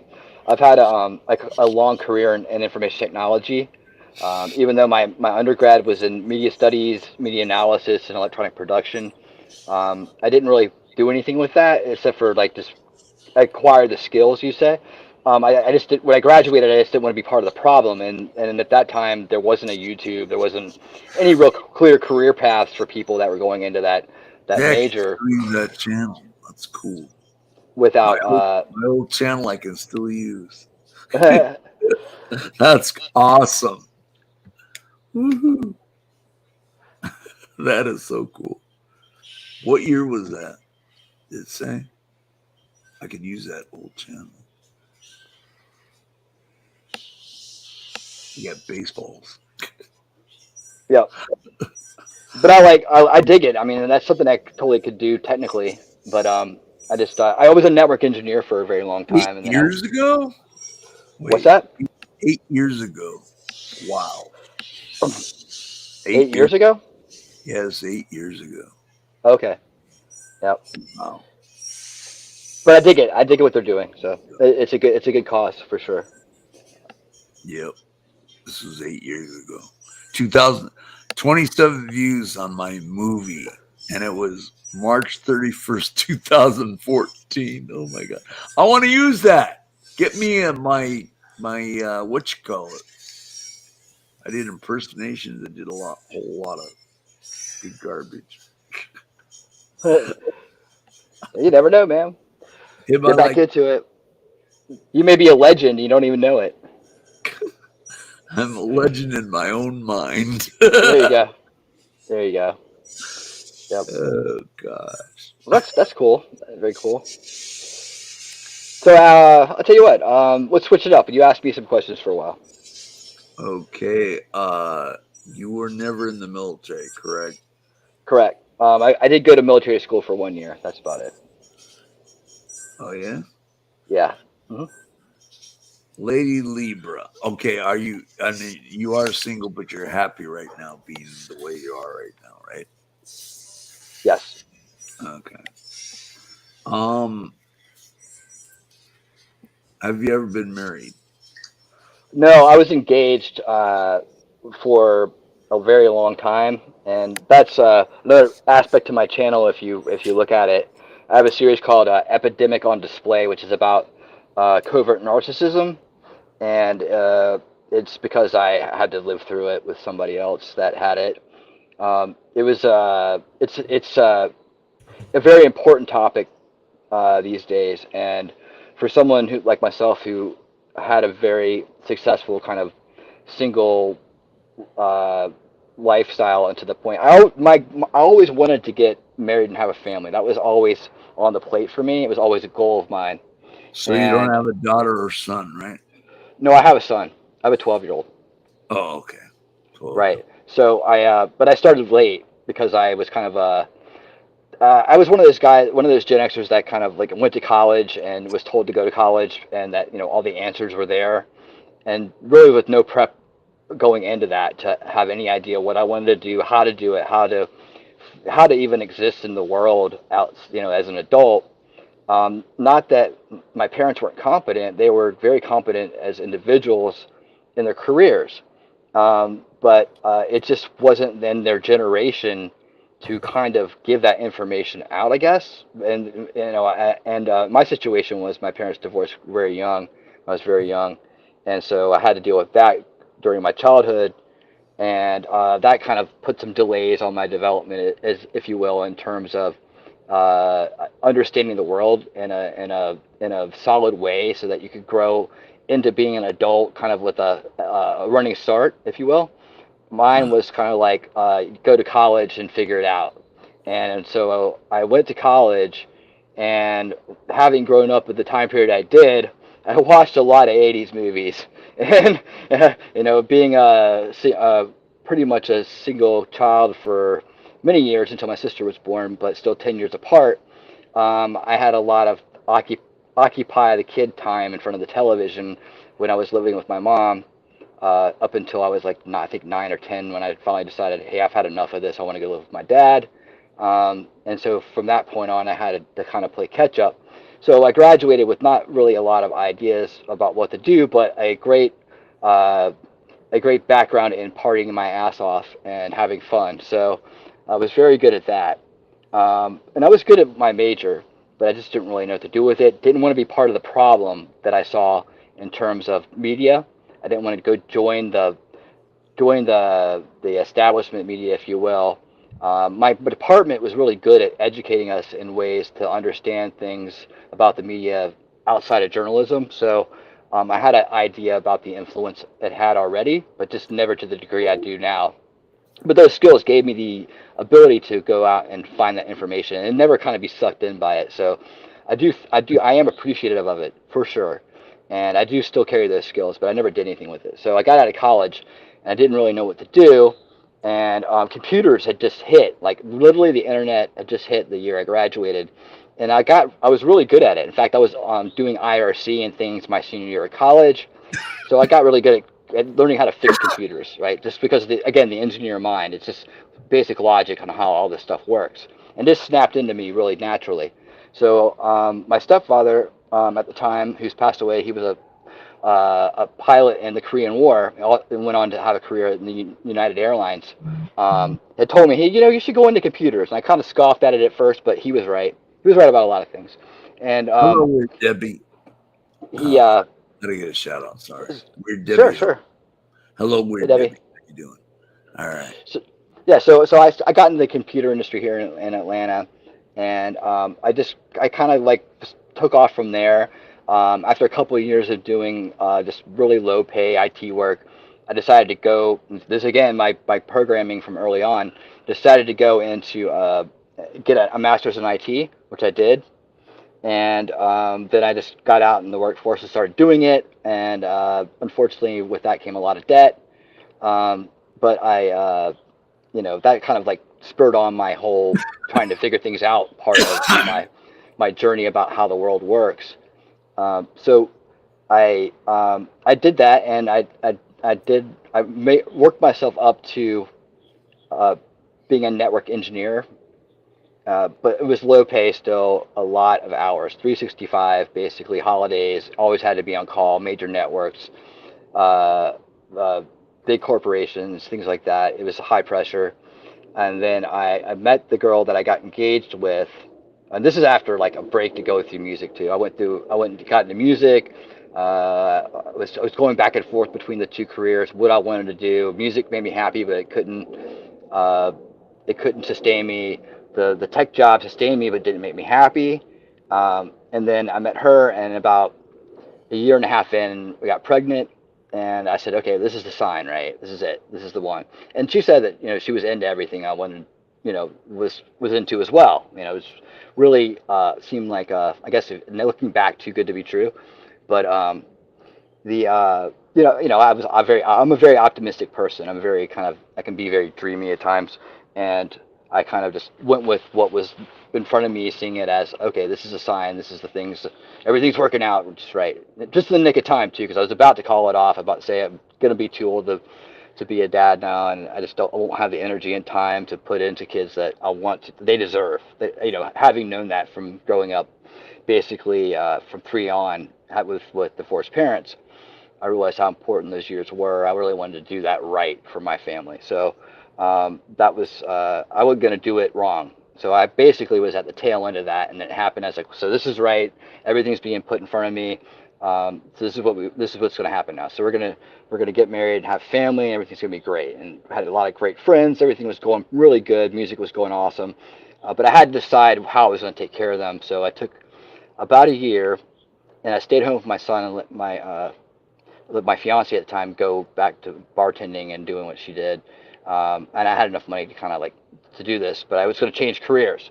So I sat down and had a serious assessment with myself and said, who am I? Don't deny any part of yourself. Put it down, and then figure out what's going to work for you. So I realized that I was both a creative and a technical person. So my career had to include both of those things. And I found a great field in an up-and-coming platform that had to do with logic and creativity. I try not to say too much to dox myself, because I do have a very high-level job now, and I do have a son, and I do go after some pretty bad people, and I have in the past as well. So I do I am kind of cautious at tap dancing around too much. That kind of could lead people back to who I am at this point. But just to say that now I'm a senior level software architect, and I do logical workflows and different types of activities for B2B marketing and sales purposes. And so I know a lot about that arena. And this career took to me like nothing I've ever believed in, and nothing I've ever done in my life. And I say to people that, I used to be the guy in the Tony Robbins audience, right? Trying to figure out the way, right? And now I'm Tony Robbins, and I'm saying you can find it too. I actually did manage to find a career that I was happy doing, and I was good at that, and then everything just came together. And I met my goal of finding a new career and making 6 figures within 2 years. I did it in a year and a half. Highly motivated by the new dad in me, the new dad power that I had, and the motivation of being the provider and protector of my family. So I did that, and that went really well. Well, in the meantime, the woman I was with, she was 10 years younger than me. She started just kind of sliding out. She had never had any kind of, career ambitions, or like any kind of, even kind of thought about how she was going to take care of herself, really. But that was okay with me, because I was planning on doing it anyways. And she said that she wanted to be happy being a mom and doing little things here and there. Little did I know, a lot of this was just talk, right? Because what she was really after was my scene, and I'd built this music scene, and she just thought that was going to be great, because there was so much enablement there, partying wise, people wise. It's a weird scene that I could go on and on about, dig down deeper into. But what's to say, it was a lot of enablement going on with a lot of struggling people that just made music basically their religion. And it was a good community, but when you get past the surface of it, it became very, very, I guess, narcissistic in a way. It's just a sense that it became kind of this community of hearsay and gossip and rumors, and people trying to step on each other to get over, and it just parties and other things mixed in with that. she got swept up in it. I think that's what she was really after the whole time. So she kind of just blew up my entire dream there, and put my son and I in a really bad position where I was always at home with him and she was always out, and still dangling the carrot that things were going to be okay one day. And I didn't know how any of this worked because I had never run into someone with these kind of problems. I've always had really good relationships with women, and they've always been a lot of fun, but healthy women.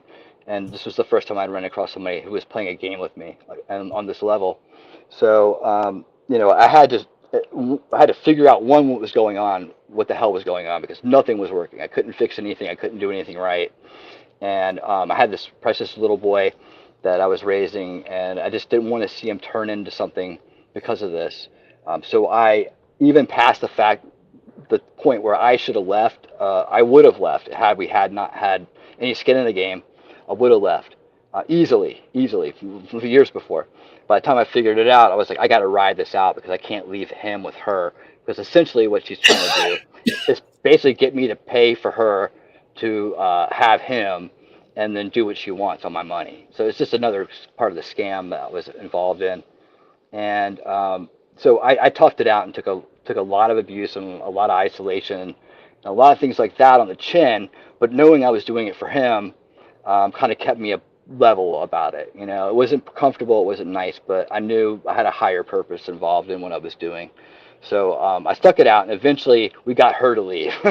So now it's just me and him, and things are going good. And like I said, I've been chilling here in the aftermath of everything, just trying to make things right for him. And we're trying to work on getting our own house, and just making sure that his future is safe and secure. That's my purpose now in life. That's what I have to do. And I'm just kind of focused on that. So it's not that I'm not opposed to having another relationship one day, or meeting somebody, or even just becoming, friends and seeing where it goes. But I just don't focus on it right now. I had a good time for many decades. I don't feel like I'm missing anything at the same time. But I do feel like there's something, maybe I am, but maybe I'm not, right? So I'm not sitting here going, oh God, I'm single, oh Jesus, it means I'm a loser or something like that. No, it's like I could do it if I wanted to. It's just I don't want to put my energy in that direction right now. And also there's not a lot of healthy choices around me right now. I don't know any healthy choices around me anymore, because I've kind of split from that scene, and I don't really talk to anybody from that scene anymore unless they're based and they're chill, and I don't do a lot of hanging out or anything like that. So that's kind of my story there. Yes, I'm perfectly straight, willing, and able to get into a relationship. I just not pursuing it. If it happens, it happens. That's great, But I'm very wary of that kind of stuff, and I just want to be. I want to be safe for his sake and my sake, as far as who's going to be the next one that I share my life with. So if it happens, it happens. If it doesn't, I'll look forward to grandchildren and just watching my son grow into a man, which would be awesome and very fulfilling for me, alone or with somebody else. Okay. Interesting.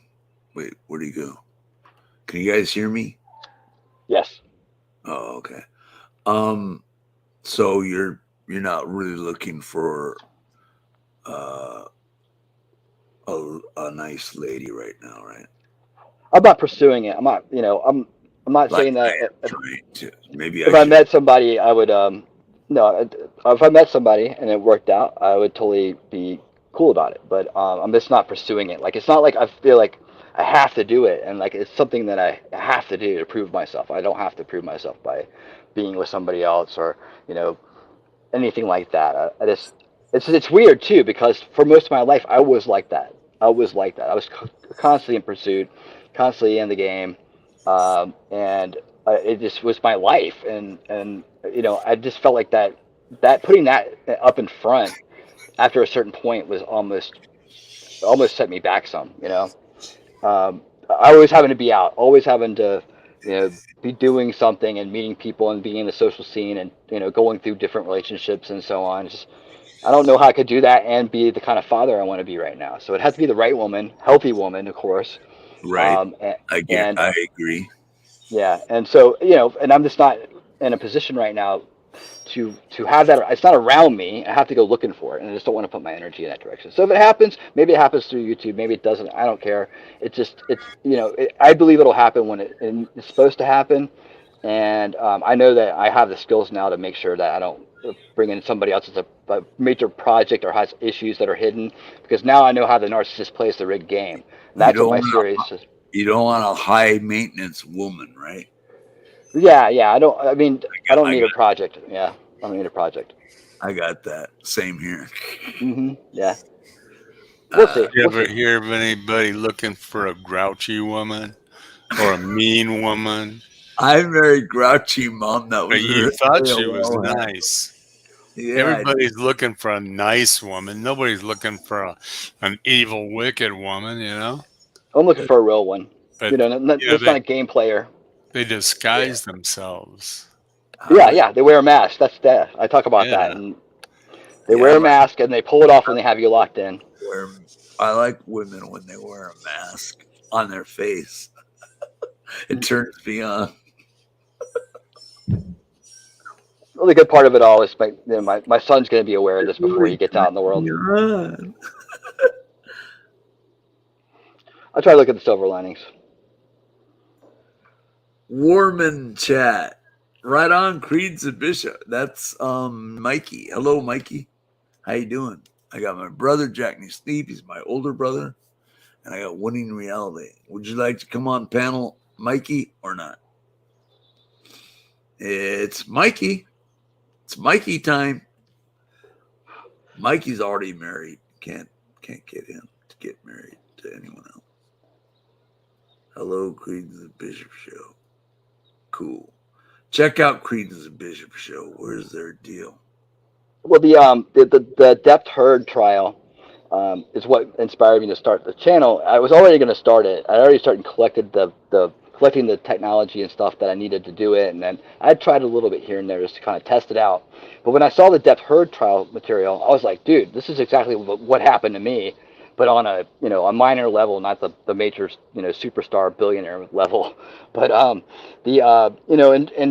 for what it's worth, the chick that I was with isn't as smart or as evil as Amber Heard, but she's pretty damn close as far as the mental aspect of things go, and the plot and the ambition that she had to like kind of roll through me to get to.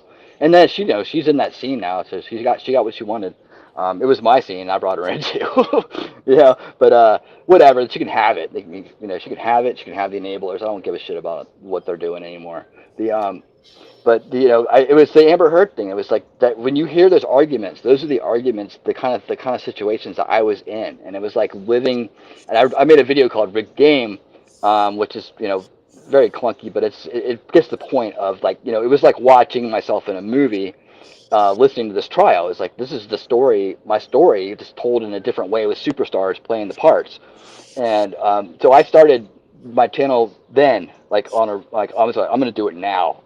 And because I have this information as a survivor of this kind of abuse to tell other men about. And this is the moment where all the men who have been affected by this can actually has a time to stand up and say something and tell their story, and maybe even get redemption if that's what they're looking for in certain in certain areas or with certain people where they've been smeared into oblivion by a very wicked person.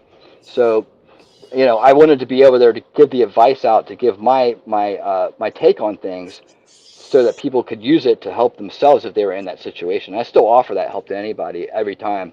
I am here to help guide people out of bad situations if they need it, and to talk to them if they're in it and help them plan their escapes, and give them the comfort and show them where the people are that'll support them and understand what they've been through, because everybody has pretty much the same story in that scene.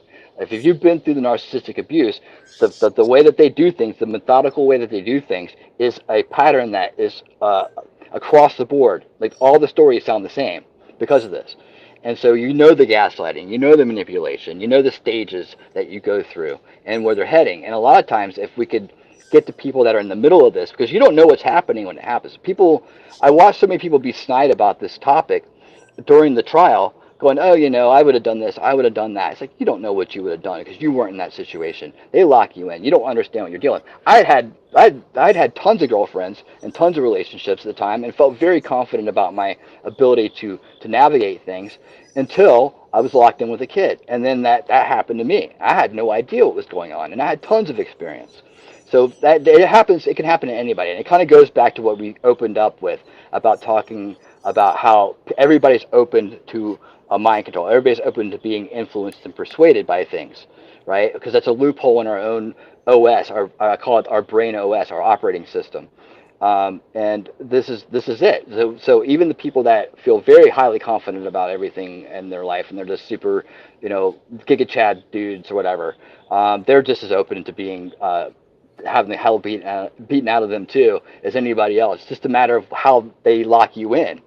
I wouldn't be about to leave my son with somebody like that. I would have been a terrible father, in my opinion, if I had done that. So I was willing to take the punches and take the abuse and just give everything away for my son. That's what got me through it. So it can happen. So that's what the information's about. It's about helping people that are in that situation recognize it and know what it is, get their sanity back, so they can get on their feet and get out of it.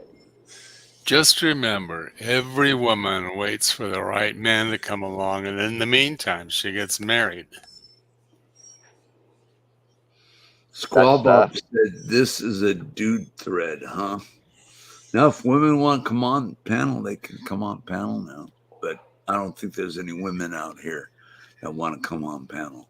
But if you do, please let me know, or Marvella, let her know as well. Yep. Let's read the chat. Thanks, Alan. I appreciate that. I always hope that if anybody is out there that hears this story, and they'll have they'll feel like free to reach out to me, and I'll help them find the information they need and get into the survivor groups that can really be a huge benefit in that situation to helping you, especially in the mental aspect, figure out what the hell is going on, knowing it's not your fault, and then finding the support you need to get out of it, because you do have to escape it, and you do need some help with that sometimes, especially, and then recouping from it, I don't know that, I'm to the point where I think I'm all the way over it. It's just that, I'm to the point, I still have to deal with her. See, that's the other thing. But I'm to the point where I'm ready to getting back into another relationship. Seriously about that. Who knows? I don't know. But I can say that it is a long process, and there is an aftermath you have to deal with in it. So if you have something positive to focus on and you can put your energy towards something else, it's a huge help. So my son was a major help in that, and my purpose as a father was a major help in that. Bye, Chili Cheese. Good to see you. Come back if you'd like. That's just part of my story, and I don't want to bring anybody down with that. It's okay. I'm fine now. I'm all good.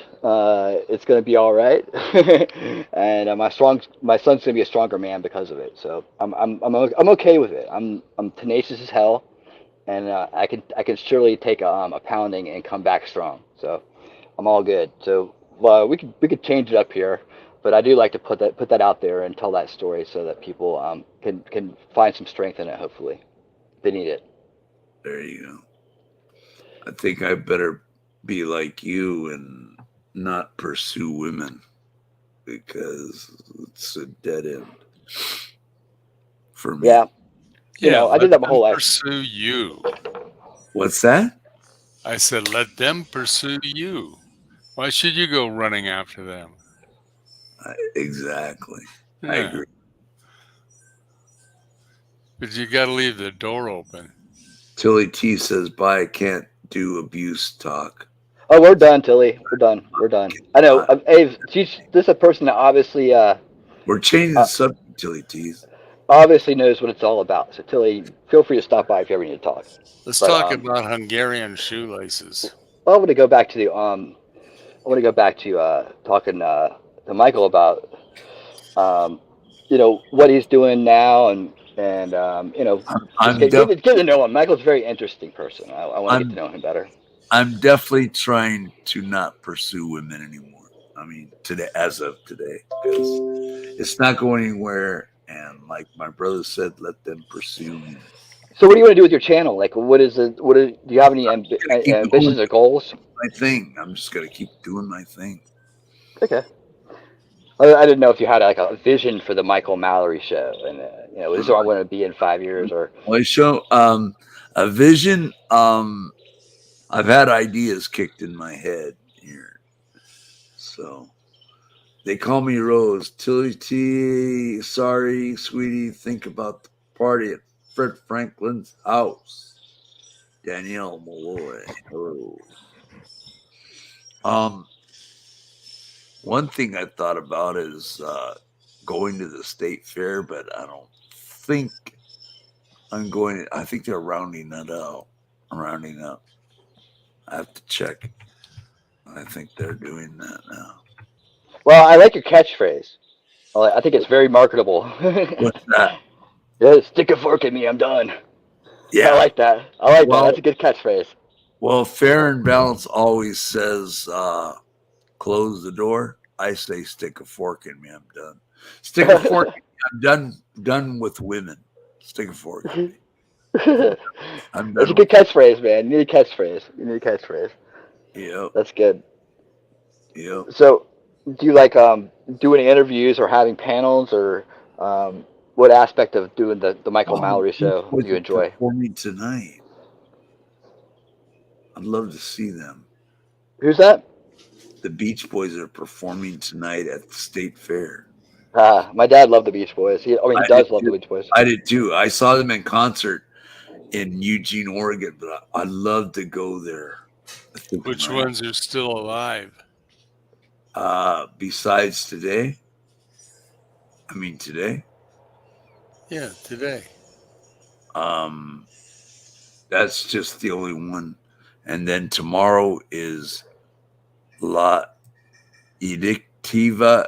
Nelly is on September 5th. Rockstar Parking. That's not a band. So yeah, I'd love to go to this one tonight. I wonder if they're sold out. Damn. How Pro- are you gonna get there? Probably. Uber? Where is it? Huh? Where is it being held? It's in Salem, Oregon, a few miles away from here. I mean, CL is Judy. it at Hi, the- Michael and guest. What? Is it at the football stadium or is it Oh. That's the in a armory. warehouse? It's the armory. It's the armory. The armory? You mean Yeah, the one that you took National- pictures of and The National Guard Armory. think they'll let you in after you espionage them? Danielle says, I love Mike. Oh, thank you, Danielle. I think you're a nice lady, too. Let's see. Laugh Out Loud Rockstar Parking isn't a band. I know that. I just realized that. It should be. That's It's a good band name. That's a cool band name. I like that. Yeah. For sure. I spent so many years in the music industry. I could tell you a lot of stories about music industry. I've been in some big stages and I've met some big names, and it's interesting. It's not. I don't think people get a good impression of it, but they don't. There's always what's really going on, I right? want to see if I can go to that. Let's see. Lady Libra. The Michael Malloy Show. Daniel's a man. Oh, I thought it was Danielle. I've actually been playing. I actually playing guitar for. I love you, bro. I've actually played guitar for 30 years now. 30 years. 30 years. I started playing when I was 19, 20 years old. Oh, Motorcon Army. Break out the weenie whistle. I just bought me a mug. Woohoo! I got the black mug that says the Michael Malloy Show. Thank you. I gotta call this number so I can see if there's any tickets. I think for the Beach Boys for Saturday.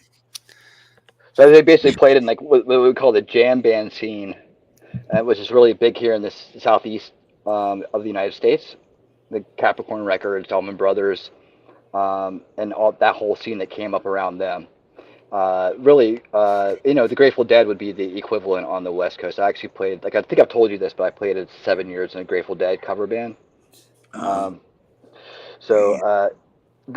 kind of stuff. Widespread Panic, Fish, Mo, the big name jam bands. Those guys, all heavily influenced by the man I was on the road with. He was kind of the godfather of the scene, if you will. Probably giving away too much information there for anybody who's part of the scene and can figure it out. But if you do figure out, that's cool. That's where I got my name and kind of reputation in the music industry from. From basically coming out of nowhere with just a small local band, and then going to work with them, and then meeting all my heroes and becoming part of their family, really. And then kind of them coming back and then using that everything that I had learned and all the networking I had done to help the local bands kind of rise up. And while I was again playing music myself and getting back to what I originally got into music for, and that was to play guitar and be part of that stuff. So I got to live all my musician dreams and during this time and really get to experience what that life would have been like had I done that full time. Like I was telling you, I almost became what's his name? I'm not thinking of it right now. This guy, Zach Brown's tour manager. Like right before he broke, like I had an opportunity to take that gig. I would be like a millionaire, multi-millionaire now, but I wouldn't be a father. So I mean, at least not to the son I have now, and that I love him so much. I wouldn't trade it for anything in the world. But I was at inches from being very rich. The thing about it was that I didn't really dig Zach's music that much. It was kind of too country for me. But I mean, he's a cool dude, and his band was really awesome. I just come off the road though, and I was ready to get my life together. That's why I came off the road, and so I could try to be a father and have a family. So that would have been counterproductive to go right back out on the road, even though people were telling me this guy's going to be big, and sure enough, he was really big, huge actually, worldwide huge. That would have been an amazing adventure, but that's about how close I was in terms of deciding which way to go in life and what to do. Be a millionaire tour manager, or take your chances doing this. So I took my chances instead. It's been almost 2 hours. I gotta go. I See you gotta later. See you, man. Nice meeting you. I Nice want to meet you too. see if I can get a Beach Boy ticket. I really want to go. I've seen them. They rock. They're good. I don't think Brian Wilson's there though. I saw Brian Wilson though in Eugene, Oregon, when the Beach Boys played, and it was great. So, I've seen some amazing old school bands. I still have a lot on my bucket list, but I've seen a lot of them. James Brown, multiple times. He's a great show. I saw him at the Olympics here in Atlanta. I actually moved down right when the Olympics came to Atlanta. And I was actually 20 minutes away, or 20 minutes difference. Like, the bombing, right? Yeah. Yeah. I saw that movie too, man. They have a movie about the Atlanta bombing, really? I didn't even Yeah. watch that. I didn't watch this shit. What's Probably that bullshit. security guy's name? Guard Yeah. name? They ruined that dude's life over bullshit. That was crap. I forget his name too, but that's a good thing. We should forget his name. They We never caught really Eric heard him. Rudolph, and that's the guy who actually did that. Yeah, it was like that, dude. Okay, let me tell you something about this. Like, I was right there. Okay, I was wanna right get there. the Beach Boy tickets, so go ahead. Okay, I'll tell the story about the Atlanta Olympics. I was right there. Like, I was right where it happened. Literally standing with my friends from college, who I came to Atlanta with and had hung out with for many years, and still, through the music and everything. We were there to see Steel Pulse. Now, if you've ever gone to try to see Steel Pulse, which is a reggae band, a lot of times what will happen is you'll end up watching Black Uhuru instead, which is that's an offshoot band of theirs if the lead singer doesn't show up. So that's what happened for the third time. And they play a great show, all right? And so we're standing there, and right behind me, about 50 feet, 100 feet away, was a scaffolding, and the scaffolding is where the bomb was planted. It was like 3 levels up on the right hand side of it if you're looking directly at it, or the left hand side of it if you're looking directly at it, left hand corner. So like about 3 levels up is where it was. It was in a really weird spot, like for what it, kind of bomb it was. It was like in a really weird spot. But anyways, so what happened was after the show was over, we were all standing right there. My friend with the wife, who's a Mormon, I told you about, had their new son that was with them, and we were all there together. But we decided that, hey, the next band that came on was like country or something like that, and we just like, all right, let's get out of here. We walked past the scaffolding, went across the street and down an alley, and caught this little jam band that was playing in a corner. So we stayed there and watched them for a while, and that's when we heard this pop, right, this pop. And then we didn't think nothing of it. It didn't sound like anything major. People weren't going crazy. Like, it wasn't like you think it was. Like, it went off. It was so loud and so many people there that you didn't really even notice it. We just kept walking down the alley and went out the other side and did other things. And then that night I ended up getting in for free to James Brown. I don't know how I did it. I was drunk. But I managed to get into that show for free just by showing him my wrist going, come on, come on. He let me in. Yeah, and then I was front row. Wow. Watching James Brown, like really just like right in front of me. It's crazy. I had Eagles seats for second row to the stage in Long Beach Arena in Long Beach, California. I really got to cut this short. Can I have you back on again? Oh, yeah, sure. Definitely. Because I want to check this Beach Boys thing, see if I can get in there. Because they're good. That song. Absolutely. I totally enjoyed the conversation. Yes. Please come again. Absolutely. I appreciate you having me on, and thank you, chat, for being here today. Short. We can do part 2. Part 2 would be awesome. Yes, it will be. Please come back for part 2. Absolutely. You'll be on the panel, and we'll do part 2.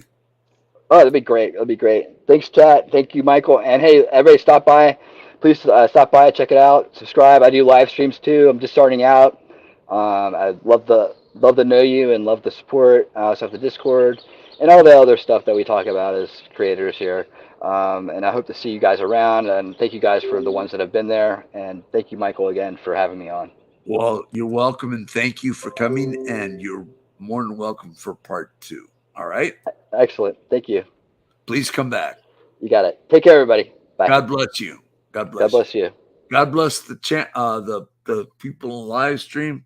Much appreciated. I want to see if I can get some fun and go see the Beach Boys. I just looked it up.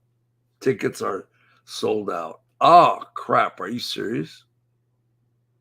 Are you sure? It says tickets.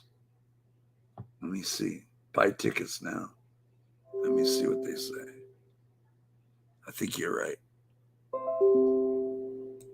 Damn. They're sold out, really? Okay.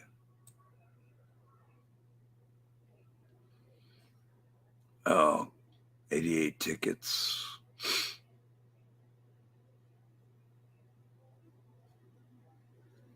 Says it's probably an old site right now. What's ADA mean? What's okay? That's what I already got that.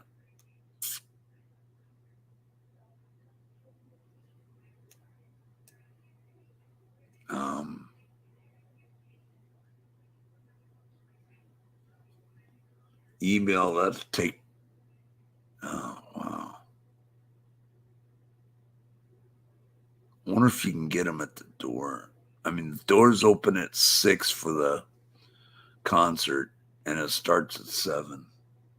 Oh, I'd love to see them. Oh, this performance is sold out. Damn, I can't get tickets. Damn it. Oh, well. Damn. This performance is sold out.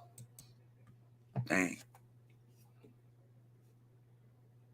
I wonder if they have those seats. Americas with Disabilities. They probably sold out there too.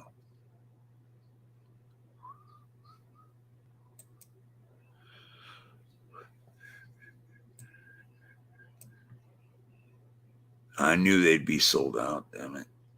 I'll call them. See what they got. See if they have ADA.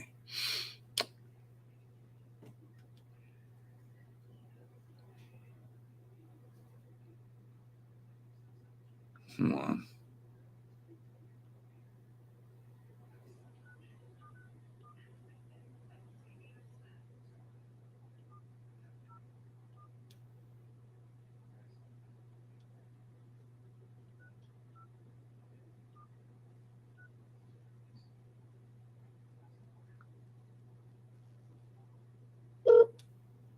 See what happens. Thank you for calling the Oregon State Fair and Exposition Center.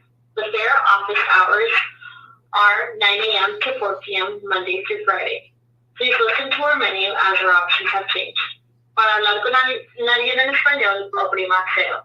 Transferring to Oregon State Fair and Exposition Center. Hello? Oh, I thought it was a real person. Oregon State Fair, this is McKenna. How can I help you? Yeah, the Beach Boys ADA section sold out? Is all the tickets sold out? Yes, it is sold out. So I couldn't get a ticket, right? No, we have the free seating with the general admission, and it's first come, first serve. People are probably going to start lining up for that in about 2 hours. Oh, really? Yeah. Wait, but do they charge you for that too? No, it's just first come, first serve free seating that you get with your admission. Oh, so it's free. It's free then, right? Yeah, it's just going to be pretty busy. So that's like people are lining up like 2 hours before the doors open. They will be. Are there people lining up for that now? I'm not sure about right now. I heard that they were going to start doing it around 4 o'clock. So, and it's free. What will I be able to take my wheelchair there?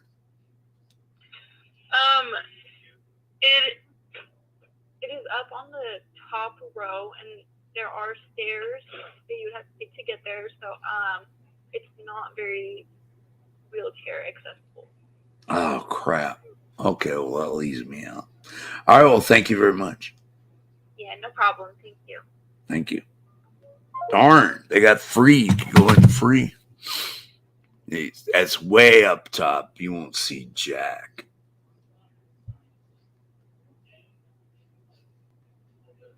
The movie theater's $3. Yes, Tony. I know that. StubHub doesn't even have tickets, which is rare. Really? Where can I go get scalper tickets for it? What agency has scalper tickets for it?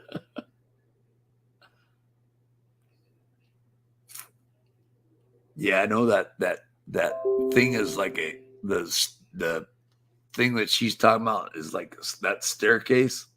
It's like really deep and high.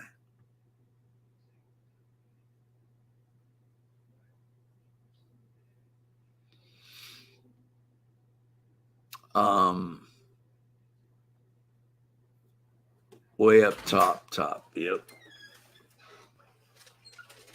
Hey, dude, did you get me Jack in the Box? Yeah. So if I just buy an entry free ticket, I could do it, but I can't get my wheelchair up there. Beach Boys are playing. I want to go, but I can't. You got me. Whoa. You got me a drink too, right? Yeah. Yeah. Okay, that's what I'm looking for. Thank you, Joy. Yep. Love you. Love you too. Oh, you got my card? Yep, I do. How much was it all? Like 217. Oh, okay, no problem. Is Lisa okay with all that? Yeah, she's good. Everything's good. Oh, okay, good. Hey, Lisa. Yes. Gotta buy everything around this joint.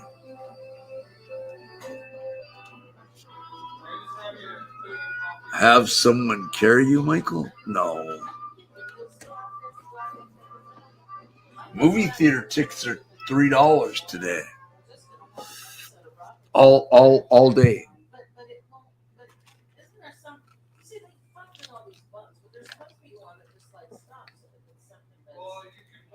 Any other scalper tickets have them. Let's see.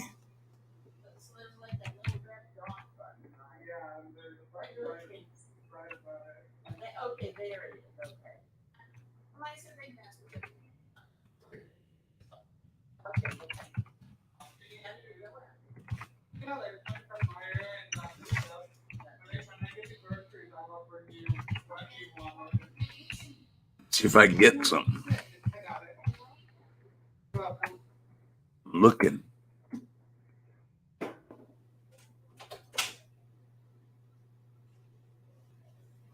Crap. Oh, Ticketmaster. Oh, they'd be sold out at Ticketmaster. They're not scalpers.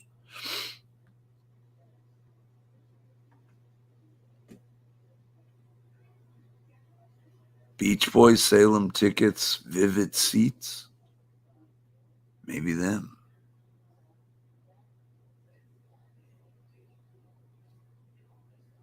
Scalp. They say scalper, I think. Let's see what it is. Checking it out.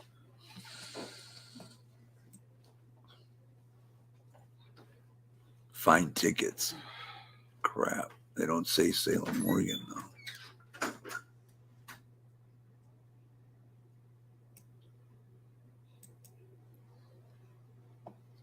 Let's see.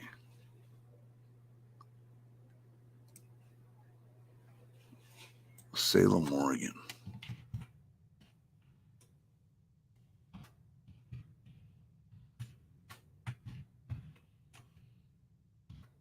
Can you find something in Marvella?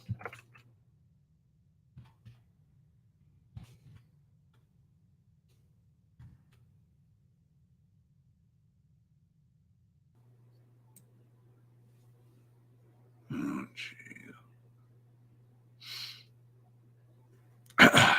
If I could find something like that, that would be so cool. Salem, Oregon Beach Boys tickets. Vivid Seats. We're sorry, but we currently have no tickets available for this event. Crap. So that doesn't work. I think those are scalper seats. They don't have anything anywhere else. Shoot, are you serious?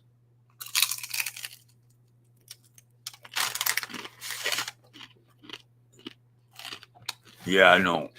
State Fair tells you that.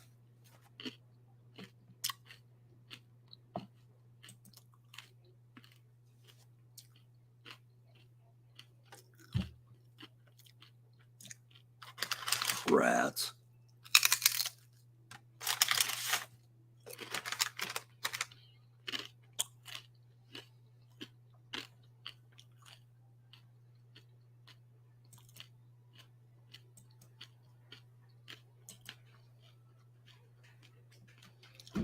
I know I waited the last minute. It's all right.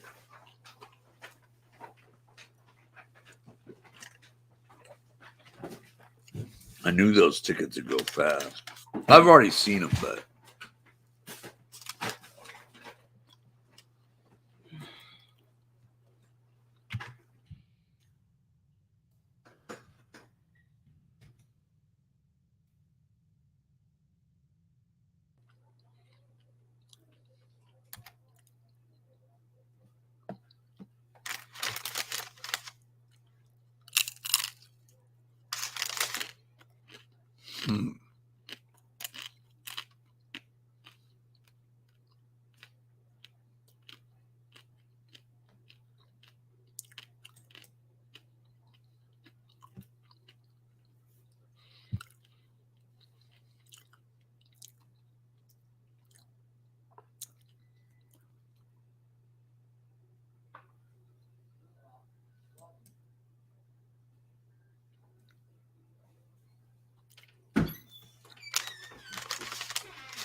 McCartney's going on concert.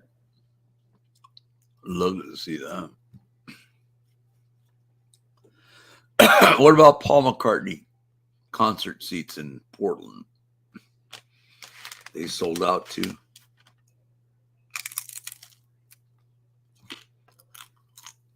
Hey, Jay-Z, not a good idea.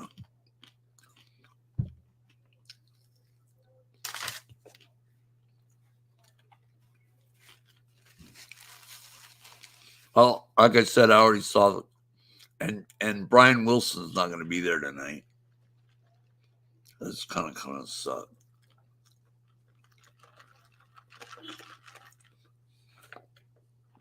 I did see Brian Wilson and the Beach Boys, Mike Love and all those guys. And there's some fill-ins too. And Stamos.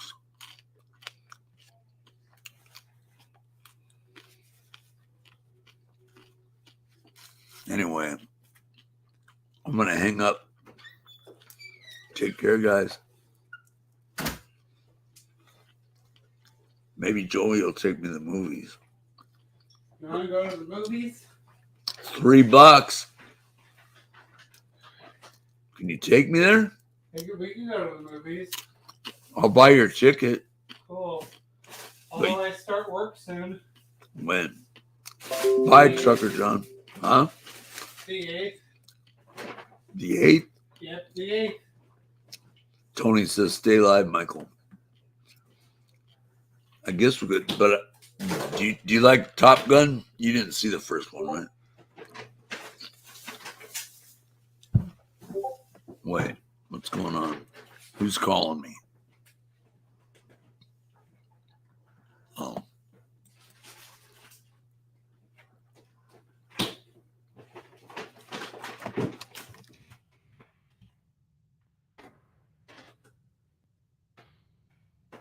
All right, cool.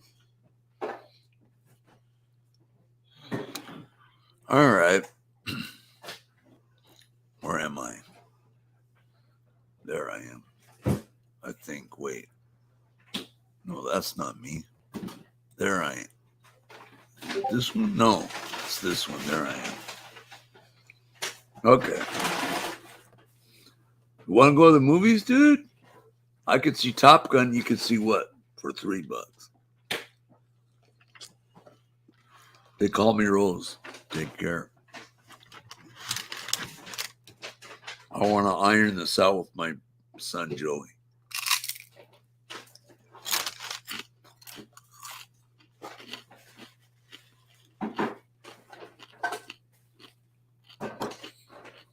Go see the movies instead.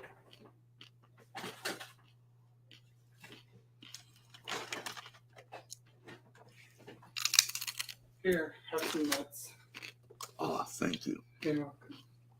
Oh, you got me assorted ones. That's cool.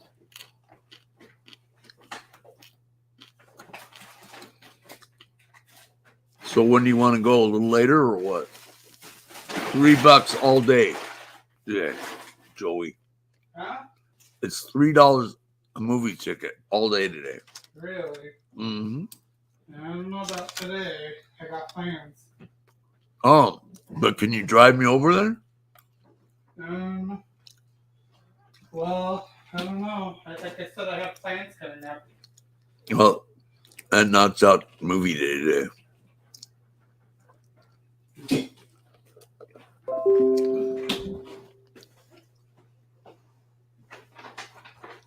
Anyway, I'm going to go. Take care, everyone. Thanks for coming.